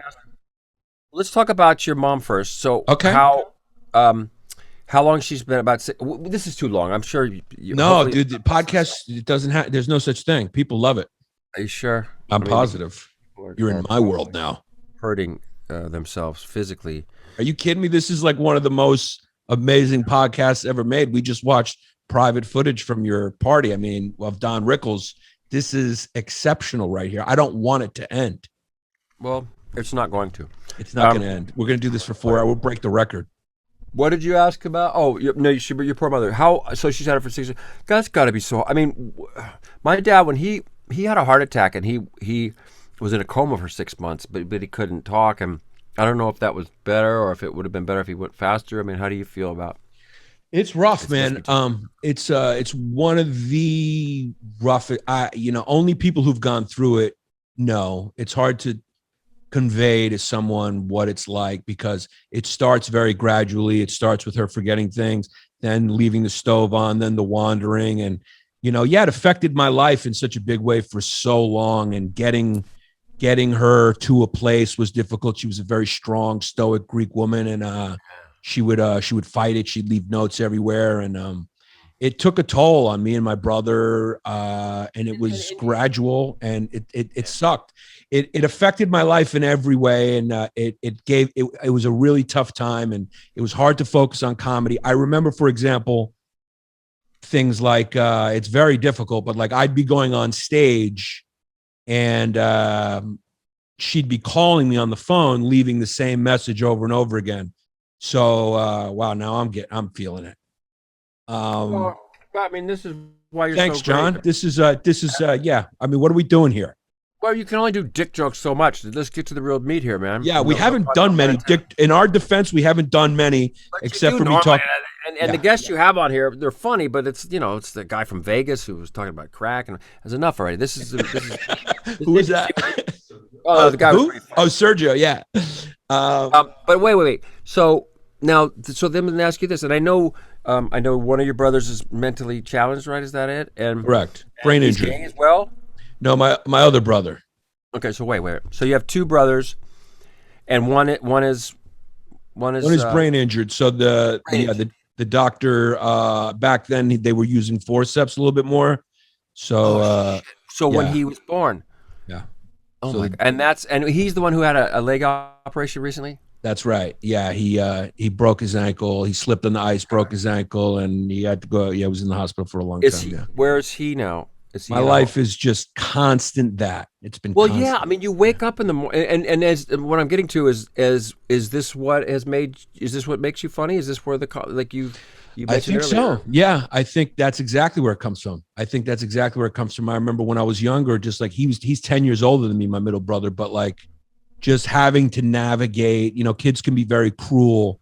And so just having to navigate that with having a brother who was brain injured, you have to learn how to defend yourself somehow, and comedy is a tool to disarm. So it must come from that. And I also remember we used to share a room, and I just the first person I made laugh was him. We would stay up late. I was scared to sleep, and I would just make him laugh, and that would make me feel better, and I would eventually go to sleep.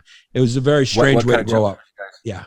What jokes would you do? Like fart jokes and stuff? Like what was your early comedy stuff? I would do impressions of my mother and he would crack up. Like what? And because Yannis, it was like my first comedy set, which I'll send to you. My first 5 minutes I have it. It was like 3 jokes about my mother. Yeah. And I would do her voice. Yanni, she's from Greece. She immigrated from there. So she always had the accent. And I would crack my brother up. I'd imitate her and her sister. Wow. And we would just, I slept in a room with him. My earliest memories are being in a room with him and trying to understand how he was my older brother, but yet in some way my younger brother. So there was a kind of a big responsibility to put on my shoulders. My parents had their own business, so they were off working. So it was just like me figuring. They were lawyers. My parents were lawyers, yeah, and they had a private practice together.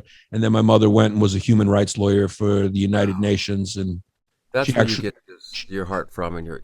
Yeah, like I was the kid going around with when kids were dressed up on Halloween in costumes, I was rolling around with like a UNICEF collecting coins. Wow. All our Christmas cards were from the United Nations. My mother actually wrote. She headed up this ad hoc, it was called UNITAR, and she's actually quoted very often in international law because she headed up this project called UNITAR and ended up writing this book called Law and Status of the Child, which is like a seminal piece on international rights for children. My mom was the woman who would scream at women for hitting their kids in public. I remember this one time on the train where, I mean, you know, this was the 80s in New York. It was a tough time. And this big black woman hit her kid on the subway. And my mother was like small, you know, she's like 5'5", and she would turn into this lion. Like she got up and started screaming at this woman. And I was just scared. I'm like, you know, you're just scared. And I'm telling you, like the way my mom turned into this lion, the people would like get meek. And she did it all the time. I mean, I have stories about that. I mean, there's another story, but I don't want to get too much into it. But go ahead. No, this is it. Finally, we're getting something interesting out of it. Yeah, because we're talking about something interesting. Me. No, I'm kidding. Well, Yeah, imagine that. My life being more interesting than yours. It is. It's like you hung out with Frank Sinatra. I hung out with Drew and Jesse today. Oh, that's okay. Go ahead. Come on, tell me about this. This is an interesting story. So my mom, you know, she's from Crete, right? And she was there during the occupation when the Germans occupied. And so her friend from the village back then, Polizois, rest his soul, they met up 40 years later in America. You know, there was no Google or Facebook or anything like that back then. So they just randomly ran into each other in Times Square one day, like 40 years later, became close friends. And we used to go stay at his house in Crete.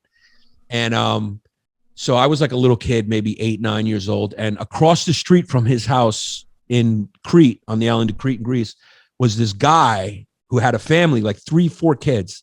And, you know, in Greece, like, it's like, you know, it's on the equator. So people kind of, especially in Crete, they live kind of inside and outside. So like the windows were always open. This was before air conditioning was big over there.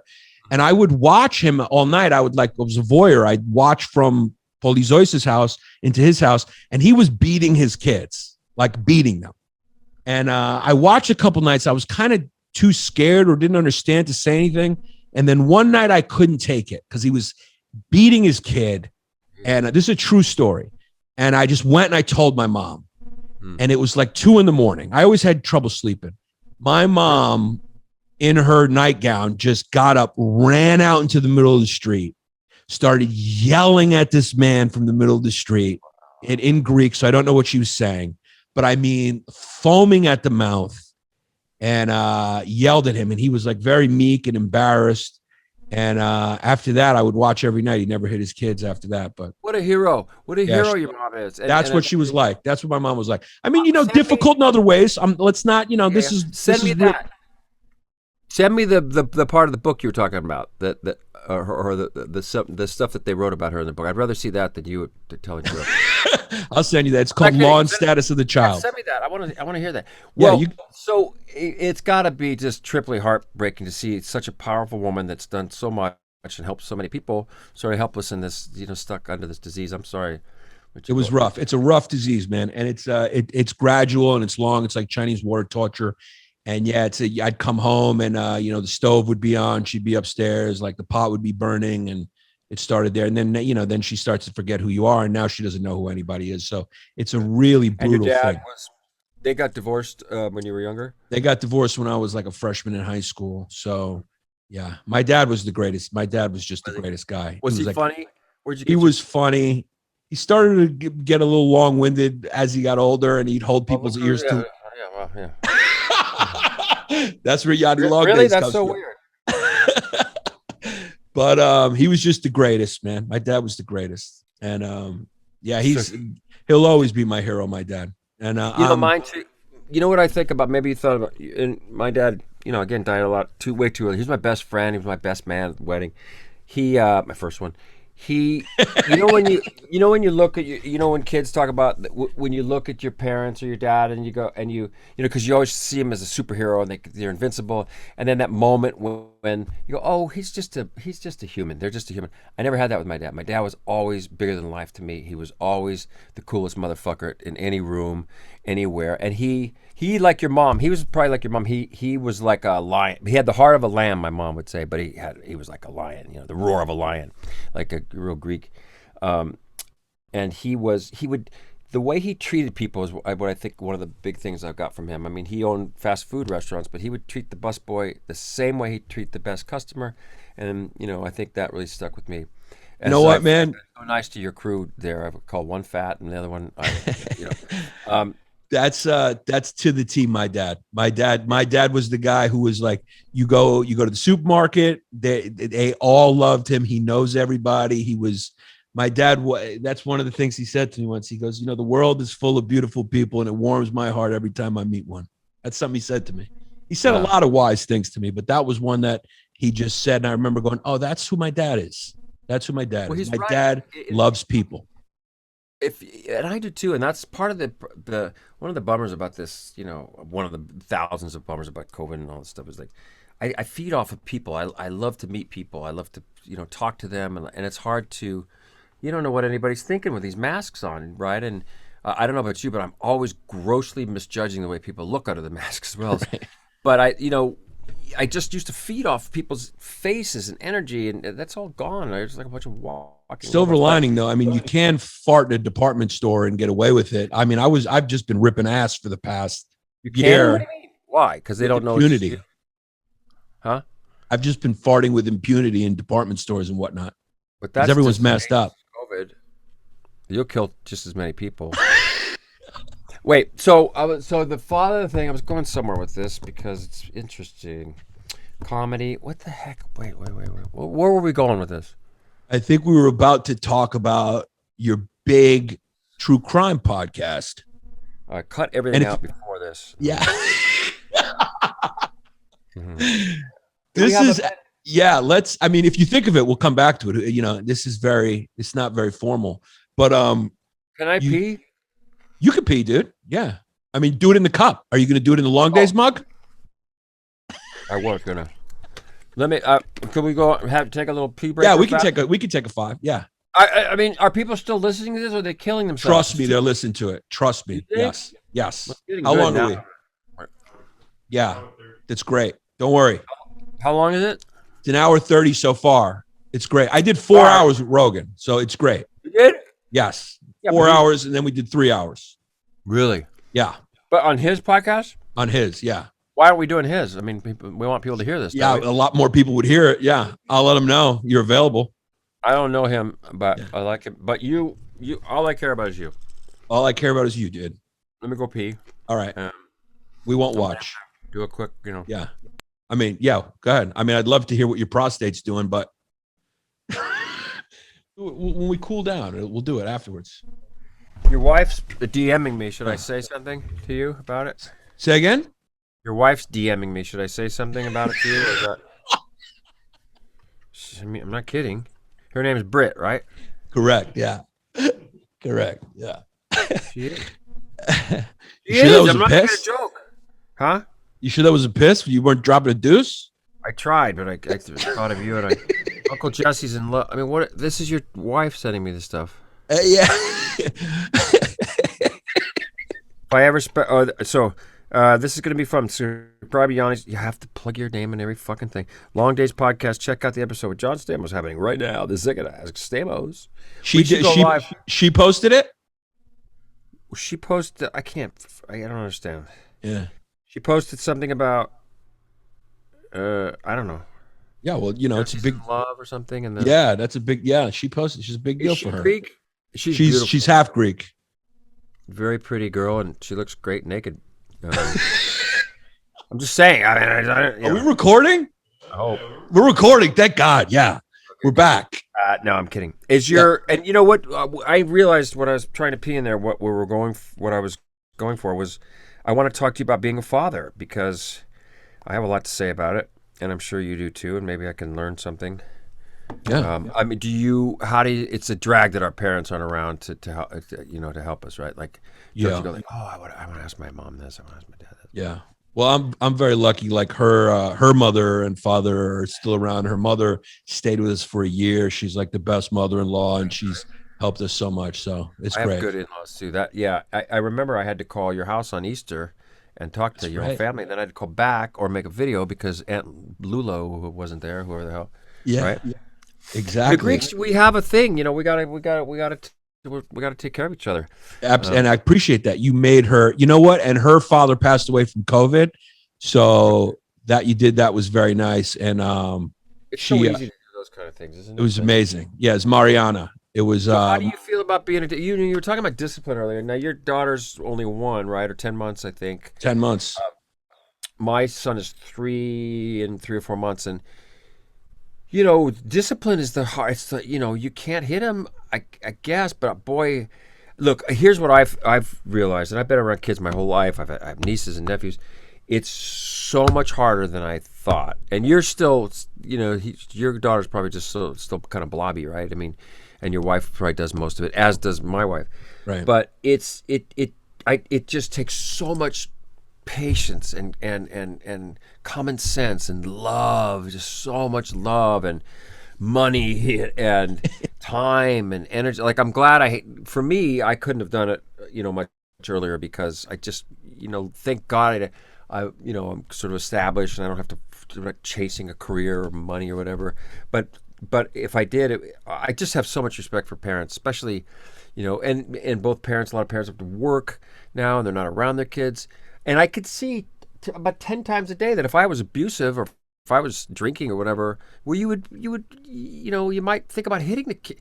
Like, what, we're at the point now where we put him in his room and he's a beautiful boy. It's just the light of my life. And last night I was and I rarely get down, but I was down and he sensed it, and we were laying in bed and he put his hand on my face. "I love you, Dada." And I just, that's incredible. Crying, it's like, they can feel that. But they push the limits, man. They're pushing they're trying to test their boundaries right now, especially him. I smell smoke, and I think he probably caught the house on fire again. But what do you do? Like, what do you do? I mean, I guess you don't. I don't know yet, to be honest with you. And I think boys are different from girls. I think I heard some great expression once. Somebody said it's like, boys, I think it was Louis C.K. joke, actually. He said, yeah, boys will destroy your home, destroy everything. Women will, what is it? Girls will take a shit on your heart. Yeah. So something like that. But yeah, boys are generally more destructive when they're young like that, supposedly. And so I have a girl, and obviously she's too young, but yeah, for me, it's like my life is not about me anymore. And as a comic, we're all kind of narcissistic. I think entertainers were narcissistic. I find it a little refreshing to just like not think about me as much anymore, which is nice. Have you connected with her? Because it took me a while, and I'm gonna say no. What'd you say? Have you really connected with? Like, I remember. No, it takes longer than with the mother. Yeah, it takes longer. Yeah, the mother right away, because the closest there, but because the food is in their tits. Yeah. Somebody said to me, I think it was Saget. I said, did it take a while to connect? He said, yeah, it takes a longer for the guys. He said, wait till he laughs at you for the first time, and that was it. When he started laughing, and my son he's just joy. He's a pain in the ass. I mean, he is getting to be a terror sometimes, to the point of, like, you just don't know what to do. Like, they're just terrible. But most of the time, and he loves to laugh. He just loves to laugh. Like, he just wants to laugh, and it's beautiful. The most beautiful sound I have ever heard in my entire life is my daughter's laugh. But wait till she gets about 1.5, 2, and Dad starts talking, following you around, and saying how unfunny you are and stuff. It's funny. She laughs at everything my wife does. She will laugh at nothing I do. Well, that makes sense. Yeah, no, but it's the most amazing experience, and I assume they change. So it's like, how old's your son now? 3.5, I guess. I heard the 2s and the 3s are the worst. So yeah, there you go. Yeah, he can be bad, but I know he's got a heart, and I know he's got a conscience, and all we can do is just love. But it's and he's jacked up on like newness. He's like fresh out of the box. Yeah. So it's like, that's the thing. You got to just go, oh, I got to see things from his eyes too, because that's the thing with it. When you get old like me, like, I used to, again, like I would fall around all these older guys, all the guys we talked about, also the Beach Boys I spent the last 35 years with, and now I'm the older guy, and I've got younger people around me, and you have to pay it forward, right? But I love watching, like, the girls on my show. I love watching how fearless they are and they work. Just, a lot of them haven't been on shows, and they've worked here. They just come in blah, blah, blah, blah. I was like, God, that was me, when I was younger. And it's, you just want to get back to that, I think some of that's generational too, to be honest with you, because this generation is growing up with the answer to every question they have right in front of them. I noticed that like they're just not as insecure as we were generations before, where we didn't know anything. Like if they don't know something, they can watch a YouTube video and learn how to do it. Like Drew, one of my producers here, he's of that generation. He's 23, and it's like I could just tell he has that confidence where like if he doesn't know anything, he knows he can go and learn it. He doesn't have to go to school. He doesn't have it's like he can whatever he wants, and they think they can do everything, which is hilarious. They can, because they see everything's possible with the internet. You can do anything. You can put your opinion anywhere. So I think some of that is generational too. But they can't talk to anybody. There's no. No, I'm kidding. But that's it's like fire, right? It's that's the downside that these kids don't know how to talk and they don't know how to communicate. There's got to be a healthy balance, and that's already an issue with the screens and TV. With my son, we try to do it. How much do you love music, man? How much do you you just grabbed your guitar like it was like an instinct? Well, because we were talking about the little shit.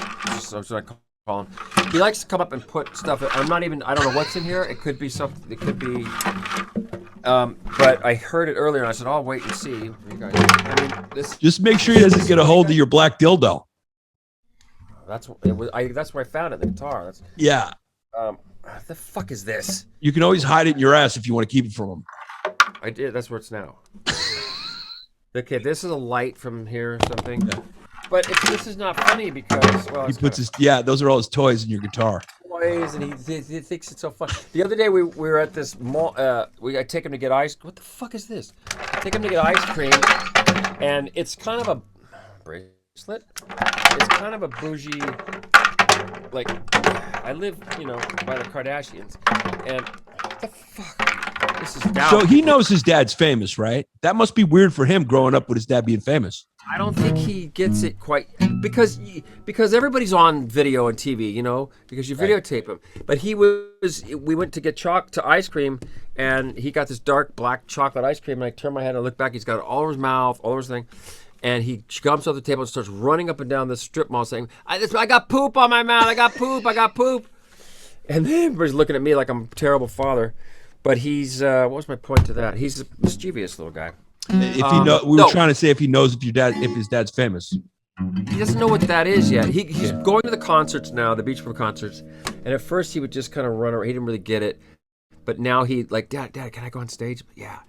A couple months ago he came up with me, and they were playing God Only Knows, and there's Carl Wilson sang the song, sang it on the record, and he was a beautiful soul, Carl Wilson, and they have a big video screen of Carl singing it, and God Only Knows is a perfect song, and it just is just perfect. And Billy came up and he's sitting on my lap, and we're listening to God Only Knows, and there's Carl's in the back, and it was just, it was one of the greatest moments I've had.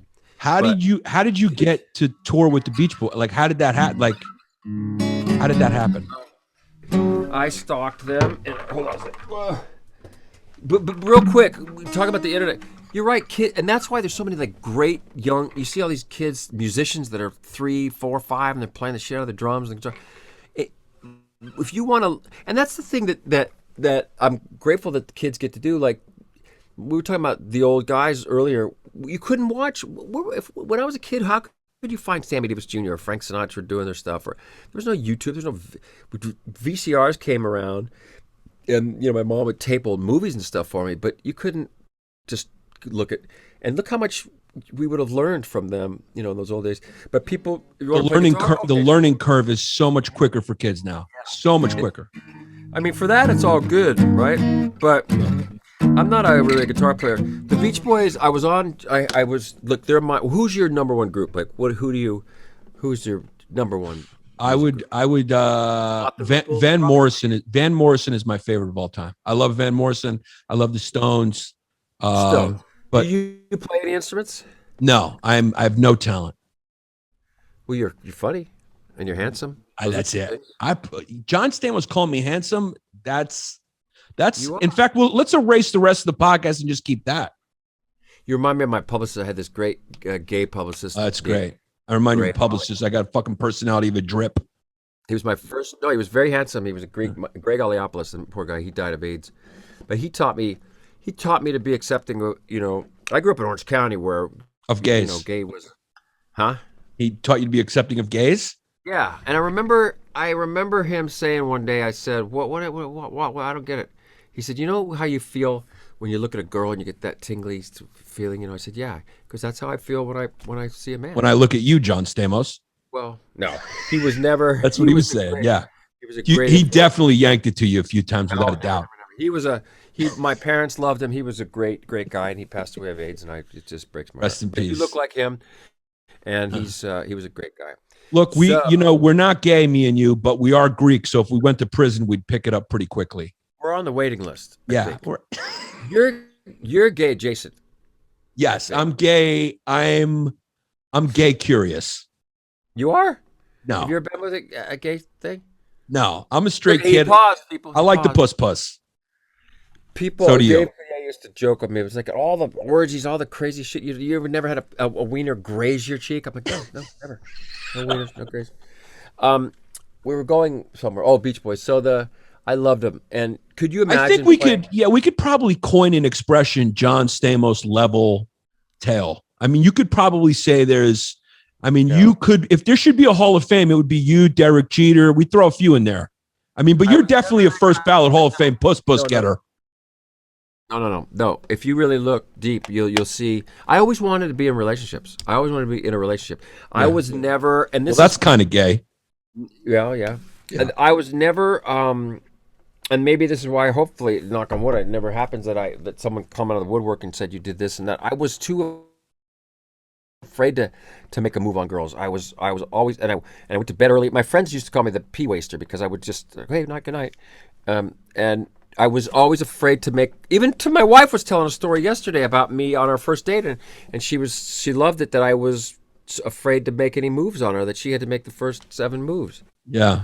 I didn't want to feel presumptuous, like, girls thinking like, I would hate that. I would hate, which I got a lot as a kid. I would hate to be turned away, right? Or Rejected. be tough. So yeah, I wasn't like that. Wait, we were talking about the Beach Boys. So I was like that too, though. I'm always scared of like women saying like, I'm just nervous around them. And I used to be pissed at that. I was like, why can't I be more aggressive like some of my friends? And then this Me Too era came in and I was like, you know what? It's kind of come in handy. I'm glad that I'm not aggressive. And I was respectful. I grew up with 2 sisters and a mother, and my dad was very respectful of women, and I got that too from him. So it's important. It's important to respect women. Yeah, and a lot of it, I just fell asleep. But Beach Boys, dude. How did you end up touring with one of the greatest bands of all time? They're probably top 5, top 10 all time. Yeah, and can you imagine playing with the Stones? No, and not just one night. Like it's been going on. Yeah. So what the fuck do you got to complain about? Nothing. And that's the thing too. It's like sometimes I talk to people around me that are, get depressed. Or I go, you wake up in the morning, you don't have anything to get over. You wake up, I'm sure a lot of your life has been waking up going, oh, my brother, shit, my mom, my dad, my mom, oh, God. You wake up fresh and you go, oh, what a beautiful sunny, oh, my mom's not here to see my kid just did this. So you have to get over something. And I'm grateful. I just gotta live it right now, and because it's all kind of clean in my life and my wife's, my kids stuff. That's the thing, gratitude, and you have it, and I love to see you have it. But to overcome a lot of the stuff that you've overcome is just how you get through a day. Sometimes is pretty. You're a strong man. That's why another reason why I like you. Yeah, that's true. I'm not gonna deny it. Yeah, it's tough. It's been and you have tough. a third. Is your other brother? What's his deal? So my other brother is just he's a lot. So I'm the youngest by a lot. So my middle brother is 10 years older than me. And then my older brother is close to 17 years older than me. And we've gotten closer as we've gotten older, but we weren't really together. I mean, he was gone out of the house when I was like 1. He left and he never really came back. So there's a big gap, but we've gotten closer as we've gotten older. And he's great. He's in politics. He was in politics his whole life. He worked for Clinton administrations, Obama administrations. Yeah. See that your pedigree is a lot of very smart people around you. I mean, you're not, but I mean everybody. No, but I'm I sure am like certainly not as smart as my brother. I tell you, he's a sharp kid. no, but that's you too. You're sharp, and I love the way that you're opinionated, but you're not polarizing. You'll take a stance on something, and you'll be a little harsh on some people, but most of the time, I think they deserve it. I got to do my job. But people love you. But I don't know why you're not bigger, by the way, and I mean that in a. I hope you're still. I'm looking forward to seeing you go much higher. Not that you're not. All I got to do is get invited to your fucking birthday party, and I think I could hobnob with the right people. That's not gonna happen. But it's done already. I don't have any big birthday. There's no more birthday parties. But wait a minute, I'm just all over the place. We're talking about the Beach Boys. How did it happen? But wait, let me just real quickly. So your parents, your family were very much like go to college, learn, be smart, right? Yeah, well, it was, my mom immigrated, she came here after the war, like her family came here after World War II. And she was of the generation. It was like she's the same exact age as Ruth Bader Ginsburg. So she was only one of two women at Brooklyn Law School. I mean, back then there was only like a few. Ruth Bader Ginsburg, that generation, there was only a few of them that actually went to law school. So my mom kind of broke the mold. My father too, like my grandfather had restaurants like your dad. And my grandfather didn't understand why he wanted to go to college. Like he was mad at him. He was like, you take the restaurant. What's the problem? We have a restaurant, you take the restaurant. And that was my dad to me. Yeah. And he's like, John, why would you go? What? That's funny if he was still doing it. Like, John, what are you doing? You're out there on TV making this bullshit money. You can sell burgers. Yeah, I was his Sunday guy, and he wanted me to go to college. I wasn't very, I wasn't into school. I wasn't very academical, as I say, which is stupid. But he wanted me to go to college, and because he was building this restaurant, he had 3 restaurants, and he was going to give them to me. And I said, all right, next semester you have to, or I'm going to kick you out of the house. I said, okay, and then please let me get on TV, please let me. And I did. I got on General Hospital then, but I still lived at home. And I was a Sunday guy, and I knew the safe combination, and I had to go do that. And I started to work on General Hospital, and he still made me go in on the weekends and work at the restaurant. That's hilarious, right? But it's discipline. It's the Greek. And he was like, he thought that the show business thing was going to go away, but the show started airing General Hospital, and it got very popular, if you remember. Yes. And I'm still working on Sundays at the place, and people were coming in going, "Hey, can I have a cheeseburger?" Aren't you the guy? No, give me a cheeseburger and French fries. And after a while, and the girls were lining up around the place. I said, Dad, I'm famous. I got to quit. And finally I did. But I still That's crazy. So that's our parents, right? Like, yeah. I would come home from these car shows with $10,000 in cash or something. I said, look at this, Dad. He says, who gives a shit? Go clean up the dog shit in the backyard and get going here. Right. It's that's where you got your humility from, obviously. Yeah, and it got away from me for a while, but the family, they bring it back. Yeah. Oh, you became arrogant for a little bit? It's hard to keep. You got arrogant for a little bit? Yeah, I think so. Yeah. It's a little bit of this interview. People listen this long to this shit? Absolutely, Yanni. Absolutely. So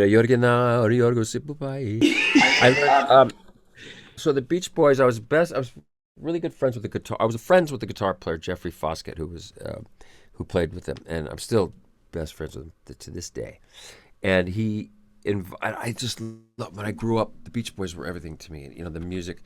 As I talk about it in the podcast, I would, because there's a connection with the Beach Boys in the Sinatra Jr. kidnapping. But I would drive around my dad's El Camino with an 8-track of Endless Summer. That's what turned me on to them.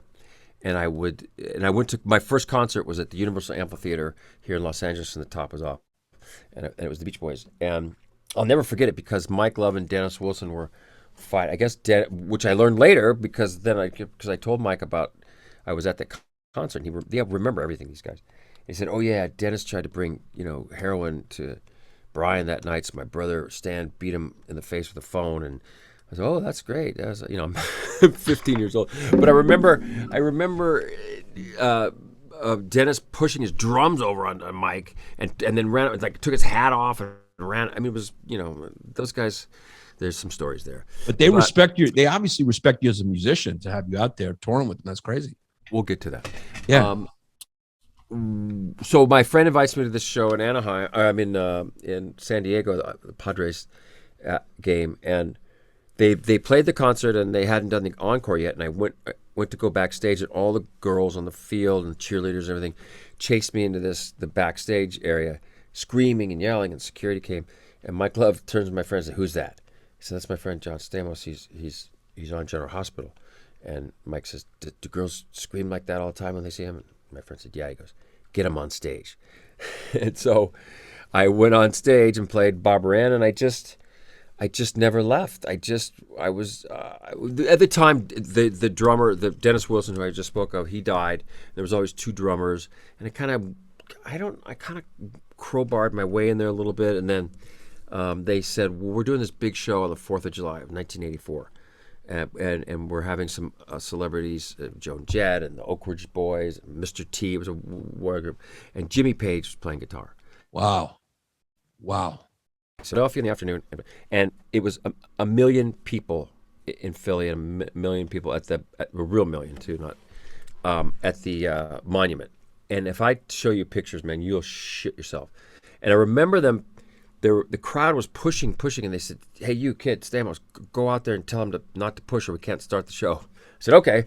And I went out there, and there's a million people, and like I said, Trump's "They want me to inauguration. tell you to stop pushing, huh?" It was like Trump's inauguration. Exactly. Yeah, and that many people. No, it was a real million, and I was like, "Oh my god!" So that was the first time, and Jimmy Page was playing guitar, and my friend Jeff, Dude, that's insane. and he hadn't been around. He was just coming around again, and my friend was to go tell him what keys we were doing songs in, and we got up to his room, and I'm like 19 or 20 something, and he's, "Here, you want some Jack Daniels?" Like, "No, can I have a light beer, please," or something. And then my friend Jeff went off into another room with the roadie because they had this new tuning thing, or a new D string bending guitar or something. And Paige sitting next to me. He grabs his guitar. He said, "So what key is Barbara Ann in?" I'm like, I don't know, F sharp. "I can't fucking solo an F sharp." Screaming at me, "I can't fucking solo an F sharp." Trying to, I talk, "What key is fun? And E flat. "I can't fucking stand," screaming at me. I'm like, "Jeff." It was one of those moments. He had all these weird. He had these anvil cases around, and I thought maybe they were guitars or things, but it was devil shit. And there was a girl that was traveling with him, and like how these guys got away with this shit, it hasn't come back to him. Like each day, this girl had like a different bruise and a different cigarette burn, and for a long time we do the joke of ba-ba-ba-da, bastard up, crash, to that. That was rock and roll back then. Rock and roll, man. So that's so you were on the road with them young. Can I just quick? I know you don't want to answer this question because you're a married guy now, but I mean, you must have cleaned up a little bit on the road, right? Did they call you the bus boy? I mean, you must have cleaned up a little bit.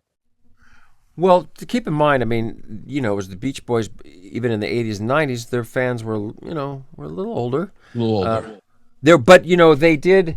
I was in relationships through a lot of it, but they had the brilliant idea. And I think it broke up quite a few marriages and relationships. But they had the idea to bring out 10 cheerleaders on the road with us for the show, and that was a thing. But it's been the greatest thing since my kid and my wife. It's been the greatest thing in my life. I mean, think about it.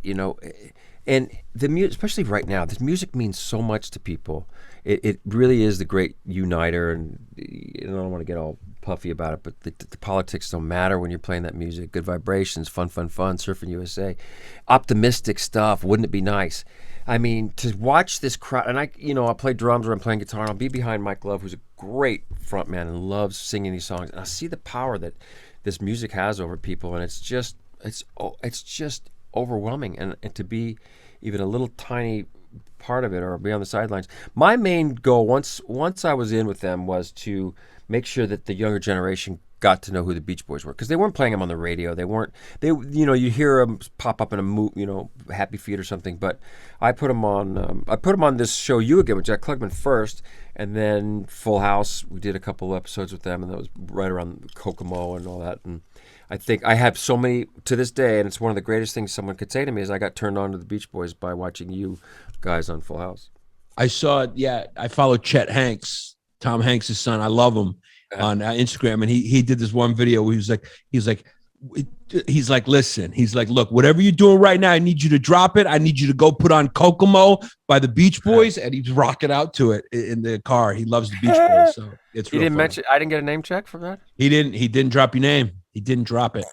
He'll text me once in a while, Malaka or something. Yeah, he's the best. He's a good guy. And, dude, you've done so many different things. Like, before we talk about the podcast, though, let's talk about the article, because, you say we got a lot in common. I get called that a lot by a lot of comedians and fans. They always call me underrated and all that stuff. This big article comes out in the LA Times, and it's a warranted article. It's a great article.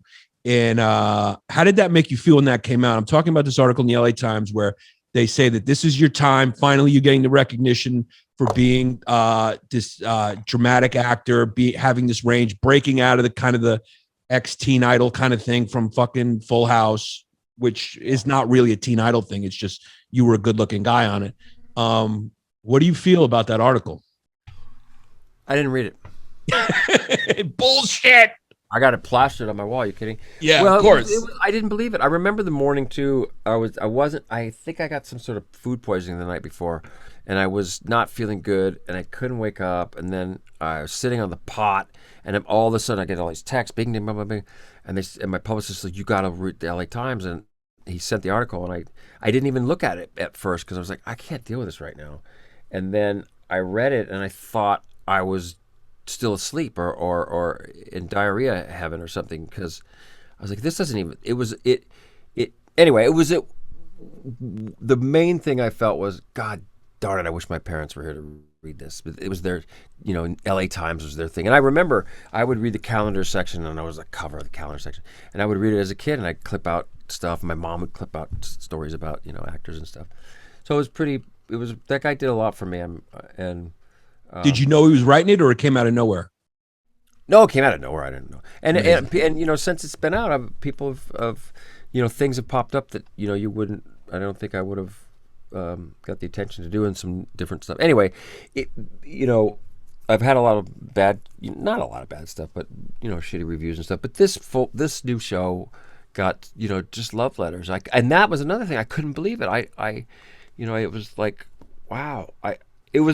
For me, it was about trusting the writing, which is very difficult for me to do, and just be in the moment, just play the character. Don't worry, you're not producing this thing. Don't worry about the girls. The first, few episodes, I didn't really even get to know the girls because the character, and I never do that method stuff, but I had to for this guy, and I hated it. I come home and say, I wish I could talk to these girls. I hope they don't think I'm a jackass, but I don't want to be friends with them yet. Eventually we did, and they're good kids, but. It's I've had a wonderful life. I'm so we're getting back to you being. Yeah, I mean, don't make it sound. You just made it sound like it's over. That was weird. Well, sounds like you were signing off. It could be. It could be. It's got to be. You got to be. It's the gratitude, right? I mean, your life sounds like it could just beginning. I mean, after reading that article, I mean, there's probably big things ahead coming again for you. I don't know what more. It started with being on this podcast. You're welcome.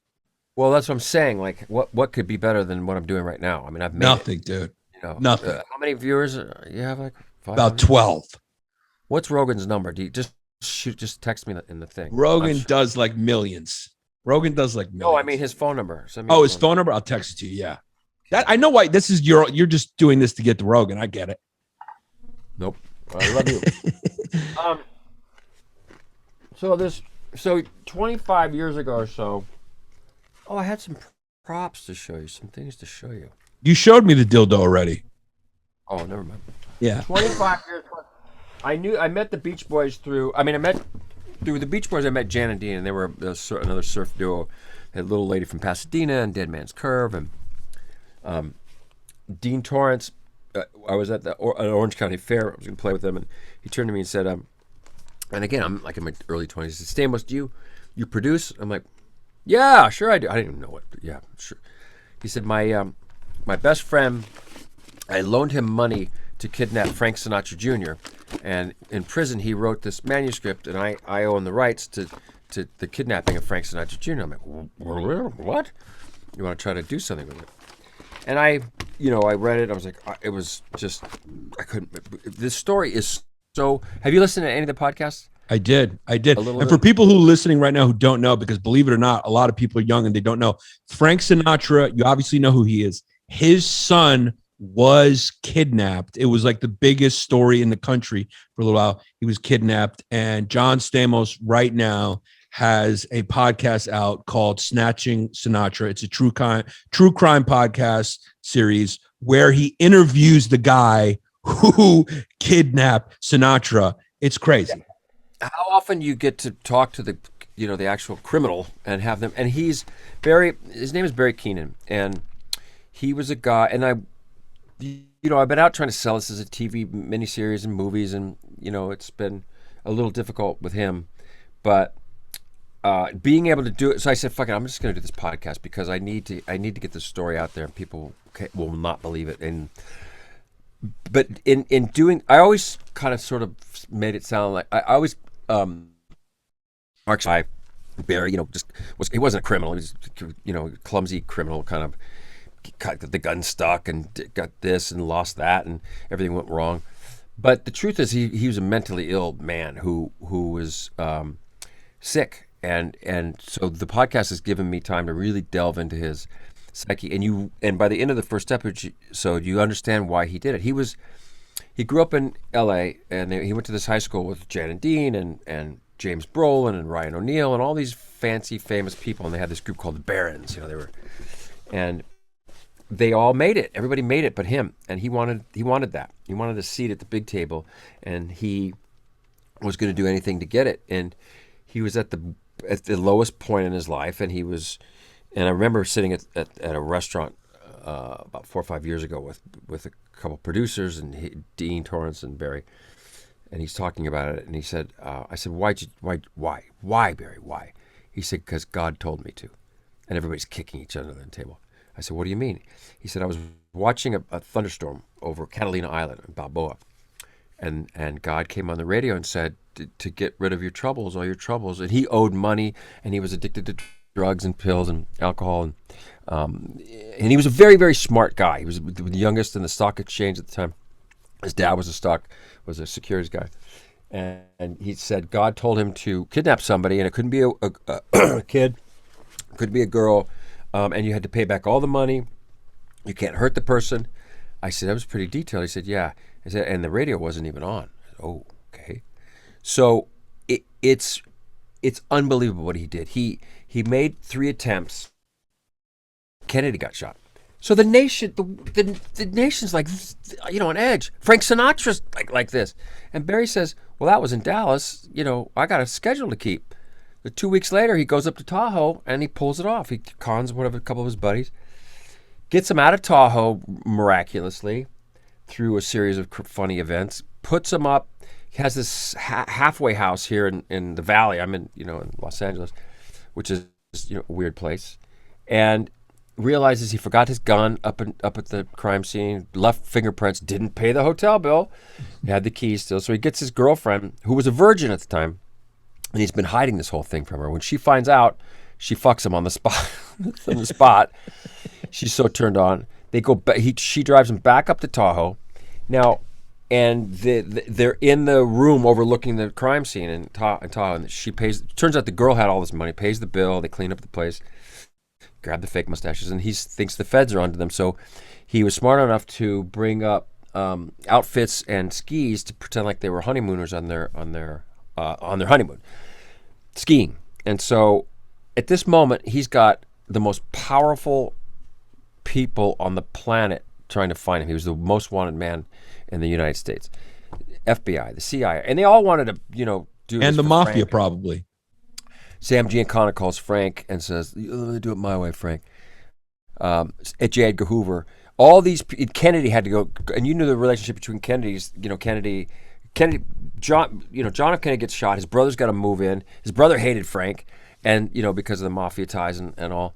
And he has to tell him, look, you have the full force of the government after you, and everybody's trying to get this son of a bitch. And Barry's up in Tahoe on the bunny slopes. It's a wackadoo story. He spent, I won't tell too much of it, but he gets caught eventually, and he gets 75 years plus life. What they did was, so you were talking about your mom as a lawyer. I was thinking about this. There was this famous lawyer, and I wish your mom was clear to talk about it because I bet she would know, named Gladys Tolles Root. And she was this famous, very outspoken, dressed crazy, this character here in Los Angeles, big hats. And she mainly defended sex criminals. And she actually died defending a twin rapists here on the stand. But she was so good, people would come around. So they got her to defend one of the guys, and she whispered in when they were losing, said, "This was a publicity stunt, wasn't it? This is this was Frank was in on this, senior and junior." And Barry elaborated on that story, and that's what really pissed Frank off, right? So Frank's.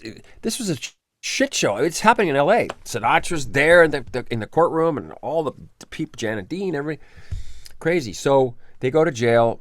He doesn't claim insanity, which he should have, because the other two guys he did it with, one of them was a baron, and they, from school, and they had you never turn your back on a baron. So he figured if he would have said that he was insane and used the insanity, then his friend would go to jail forever and he'd get out. So he didn't.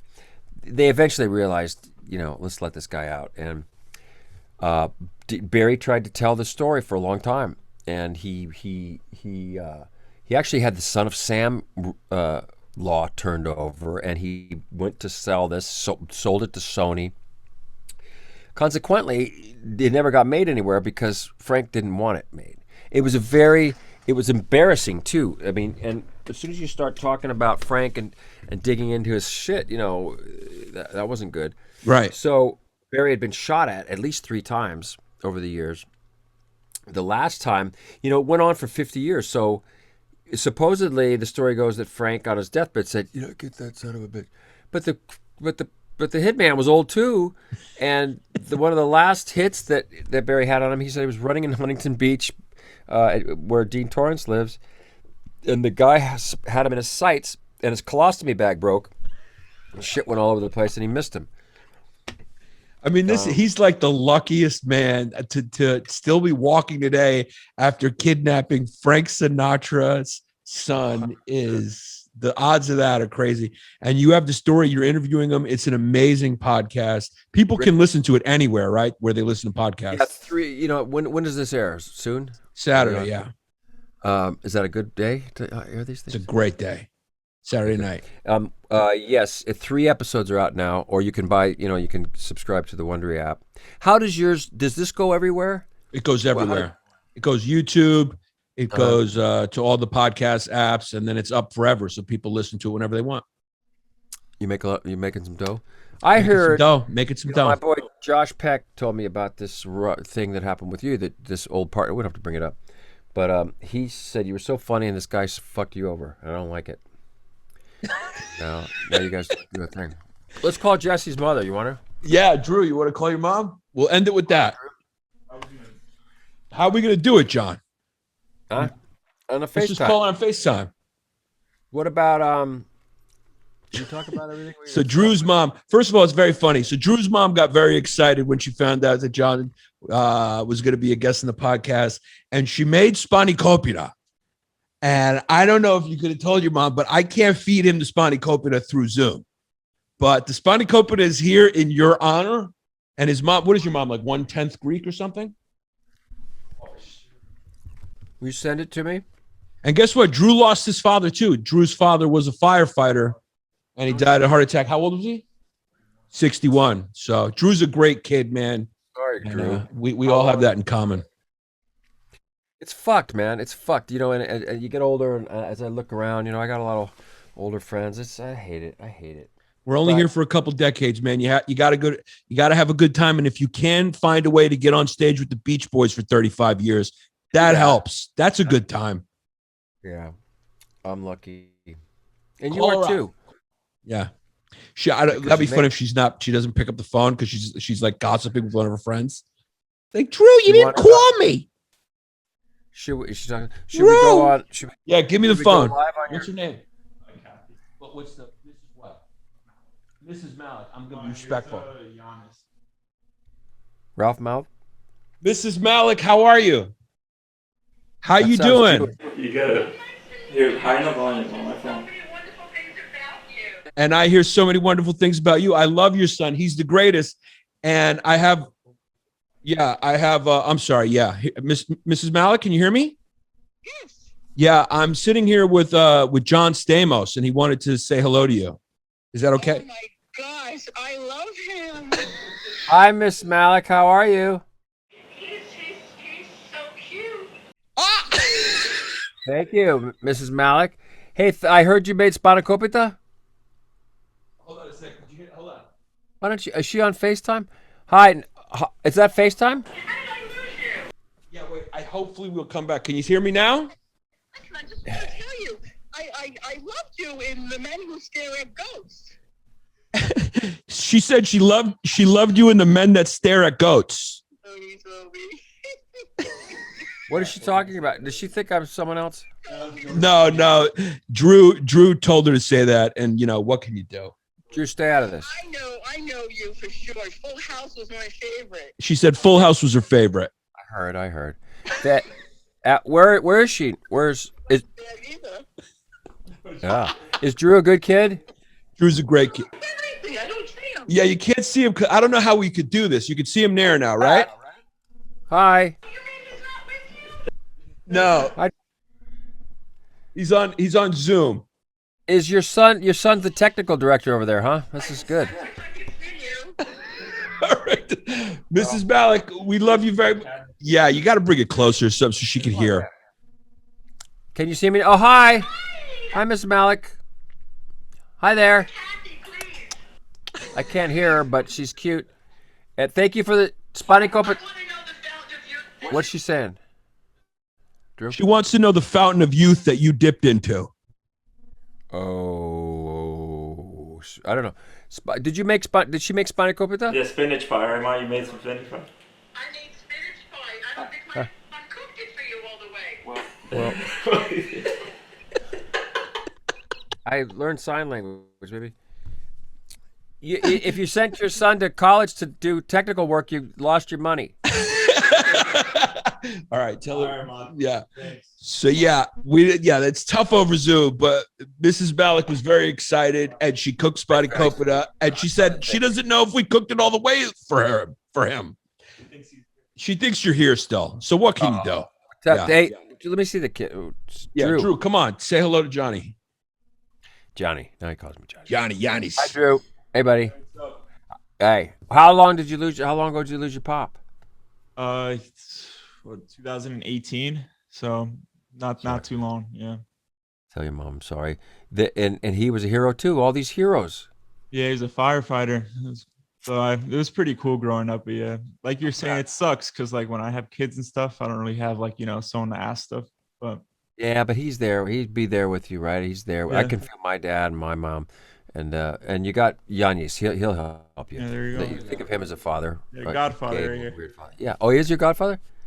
No, not yet. But Drew's funny. It was funny. Like when he first started working with me and Jesse, he goes, so we've been working together a couple weeks now. So like, if you were getting married now, would I be invited to your wedding? The answer is no, Drew. Be nice to him. Can we? Can you go live on your Facebook? Yeah. Yeah. Instagram? Yeah. And you'll come on? Now, right now. Yeah, let's do it. All right.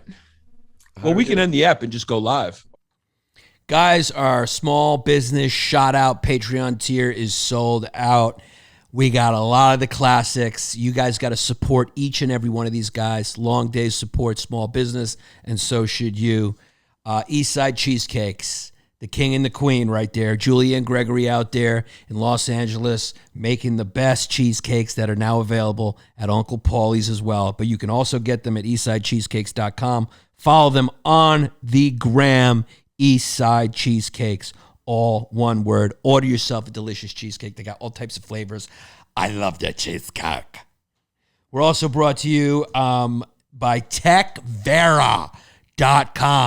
Very simple. You're a small business. You're looking to hire IT personnel. Boom. Just go to techvera.com. Hire them for all your IT needs. You need encryption. You need protection, security on whatever your websites are or your networks. Techvera.com is an all-in-one little company that will essentially act as your tech personnel. So very simple. Great idea.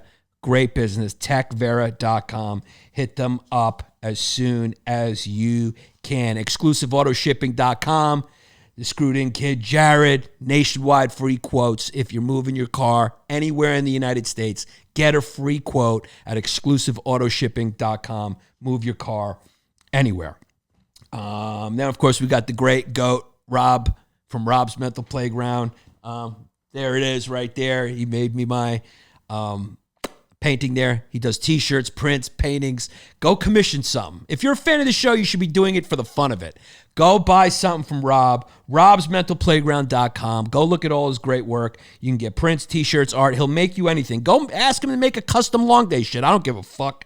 Rob's Mental Playground, all one word in the gram. He's a wild kid. Go follow him as soon as you get the chance. Now, guys, you're a New York kid or you're in love with the Bronx, you're in love with hip-hop, you're in love with New York, no better way to support local Bronx artists than thebronxbrand.com. You go there, same thing. There's all these local artists making T-shirts, prints, arts, everything. Go scroll through. There's so much dope stuff up there. I'm buying some stuff on there to support it. There's just a bunch of great art, T-shirts, etc. up there. thebronxband.com. Go buy something from there, or at least go check it out. If you're a long hauler, support these guys. Yeah, you know I'm saying? Then, of course, if you want to know about local bands in Hawaii, you got to go forthefree.us. Go put that in your browser, forthefree.us, and check out all the local bands, performances that are going on there. Just support all these local bands. There's a lot of great ones in Hawaii, and buy their shit. Listen to their shit. That's what's the dollars.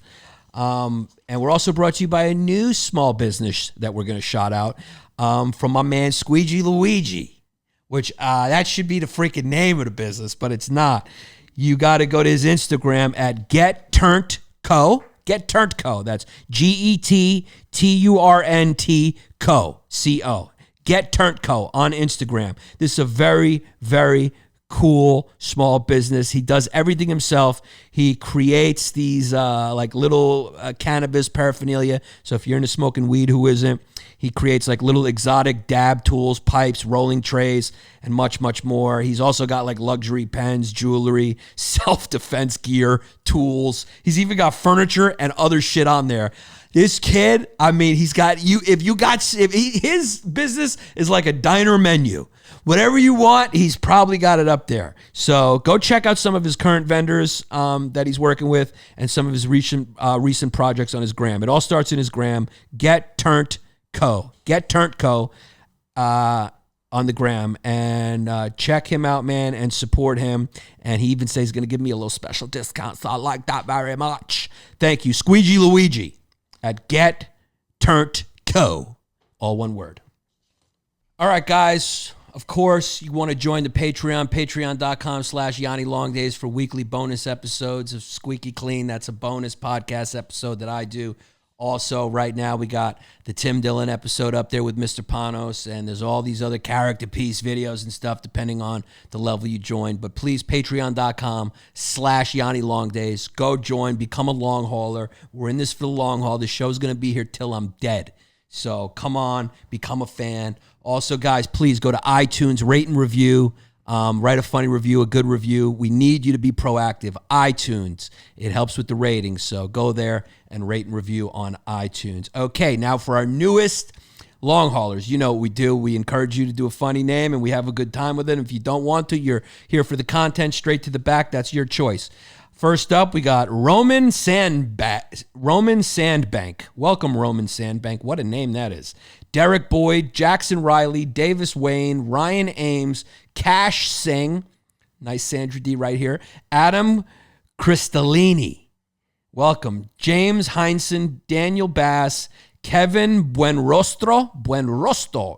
Kevin Buenrostro. It's like an Irish Spanish kid. Then we got Alex, Joseph Joseph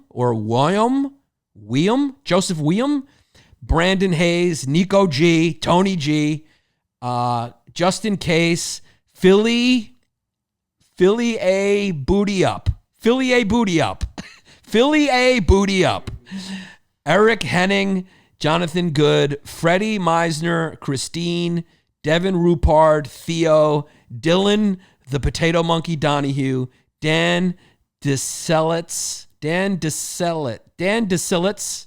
Hudson Bissell, Victoria, Aaron Purdy, Tim, David Bach, Kyle Gregory, Darren Vermock, Andrew Pandolf, Jonathan Yanni, Jamble 98, Hafrican, Johnny the Germanic Glue Gun, Quarter Cigar Monkey, but I can't swim. It is what it is. Zach August, Jeff, Plate Spinner, Nick Boyatskis. He's a Greek kid. Boyatskis. Nick Boyatskis. It's a tough one. Theodore Jervis, James Alguber instead of Altucher. Very funny. Chris Mixtus, Greek kids. James Sims. Welcome, guys. Welcome. Your new long haulers, patreon.com/Yanni LongDays. Then we got Rob, Ron, Gregory, Tanner Daniels, Mike Rodriguez, Dion Cage. Welcome, guys. Finkelstein Shit Kid. That's a contender. Nicholas Sarno, Johnny Trifunokic. Johnny Trifunokic. Vanessa Gonzalez, Anna Hernandez, Cameron Scott, Richard Rowan, John Wislow, Matt, Joseph Noah, Alex Vogel, Jim Kluke, Frank, Alex Stucho, Taylor Simpson, Chris Pachomsky, Davey, Horse Monkey from Kentucky. Horse Monkey, that's a goodie. Wes Christensen, Nelson, Indigo Blue, Steve Stacho, Gas Station Hot Dog, Chicken Finger, and you're in the lead. Sausage and Peppers, another good one. Colin Holman, the vitamin dealer, another goodie. Paul Hayo, that's pretty funny. It could be Paul Hayo, but it's Paul Hayo. Rob Sprung, Bogus Gannon, Demetrius Jones, Brady Myers, Viv Gordon, Alyssa Ratzlav, Chrissy loves history and his piece is blistery. Very good. Jeremy Silver, Thomas Riley, Corbin Bull Kovats, Eric Navarro, Christopher Stachelschmidt. That kid is too German. Christopher Stachelschmidt. Madi Taylor, Stephen Borick, Tommy Two Tits. Very good. Mikey Skittlepiddle. Jeffrey Epstein's Faberge egg. Jeffrey Epstein's Faberge egg. What?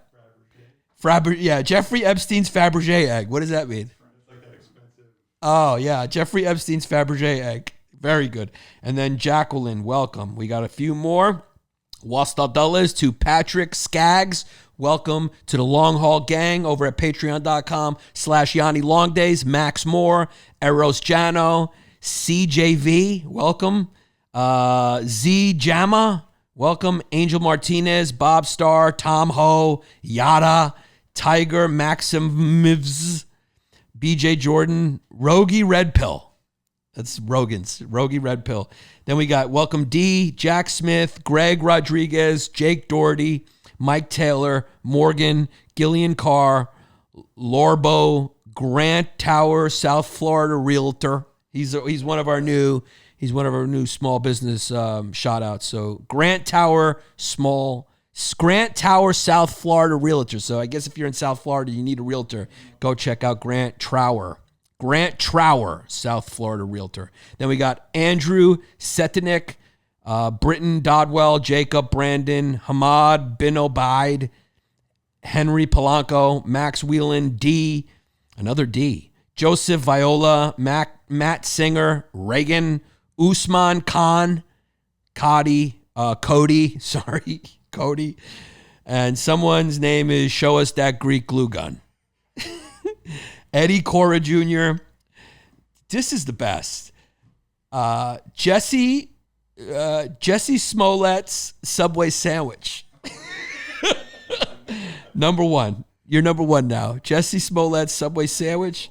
Brittany Carroll. Mark Malazowski. Joe O'Hanlon. Bethany Suarez. Jesse. Ryan Vargas.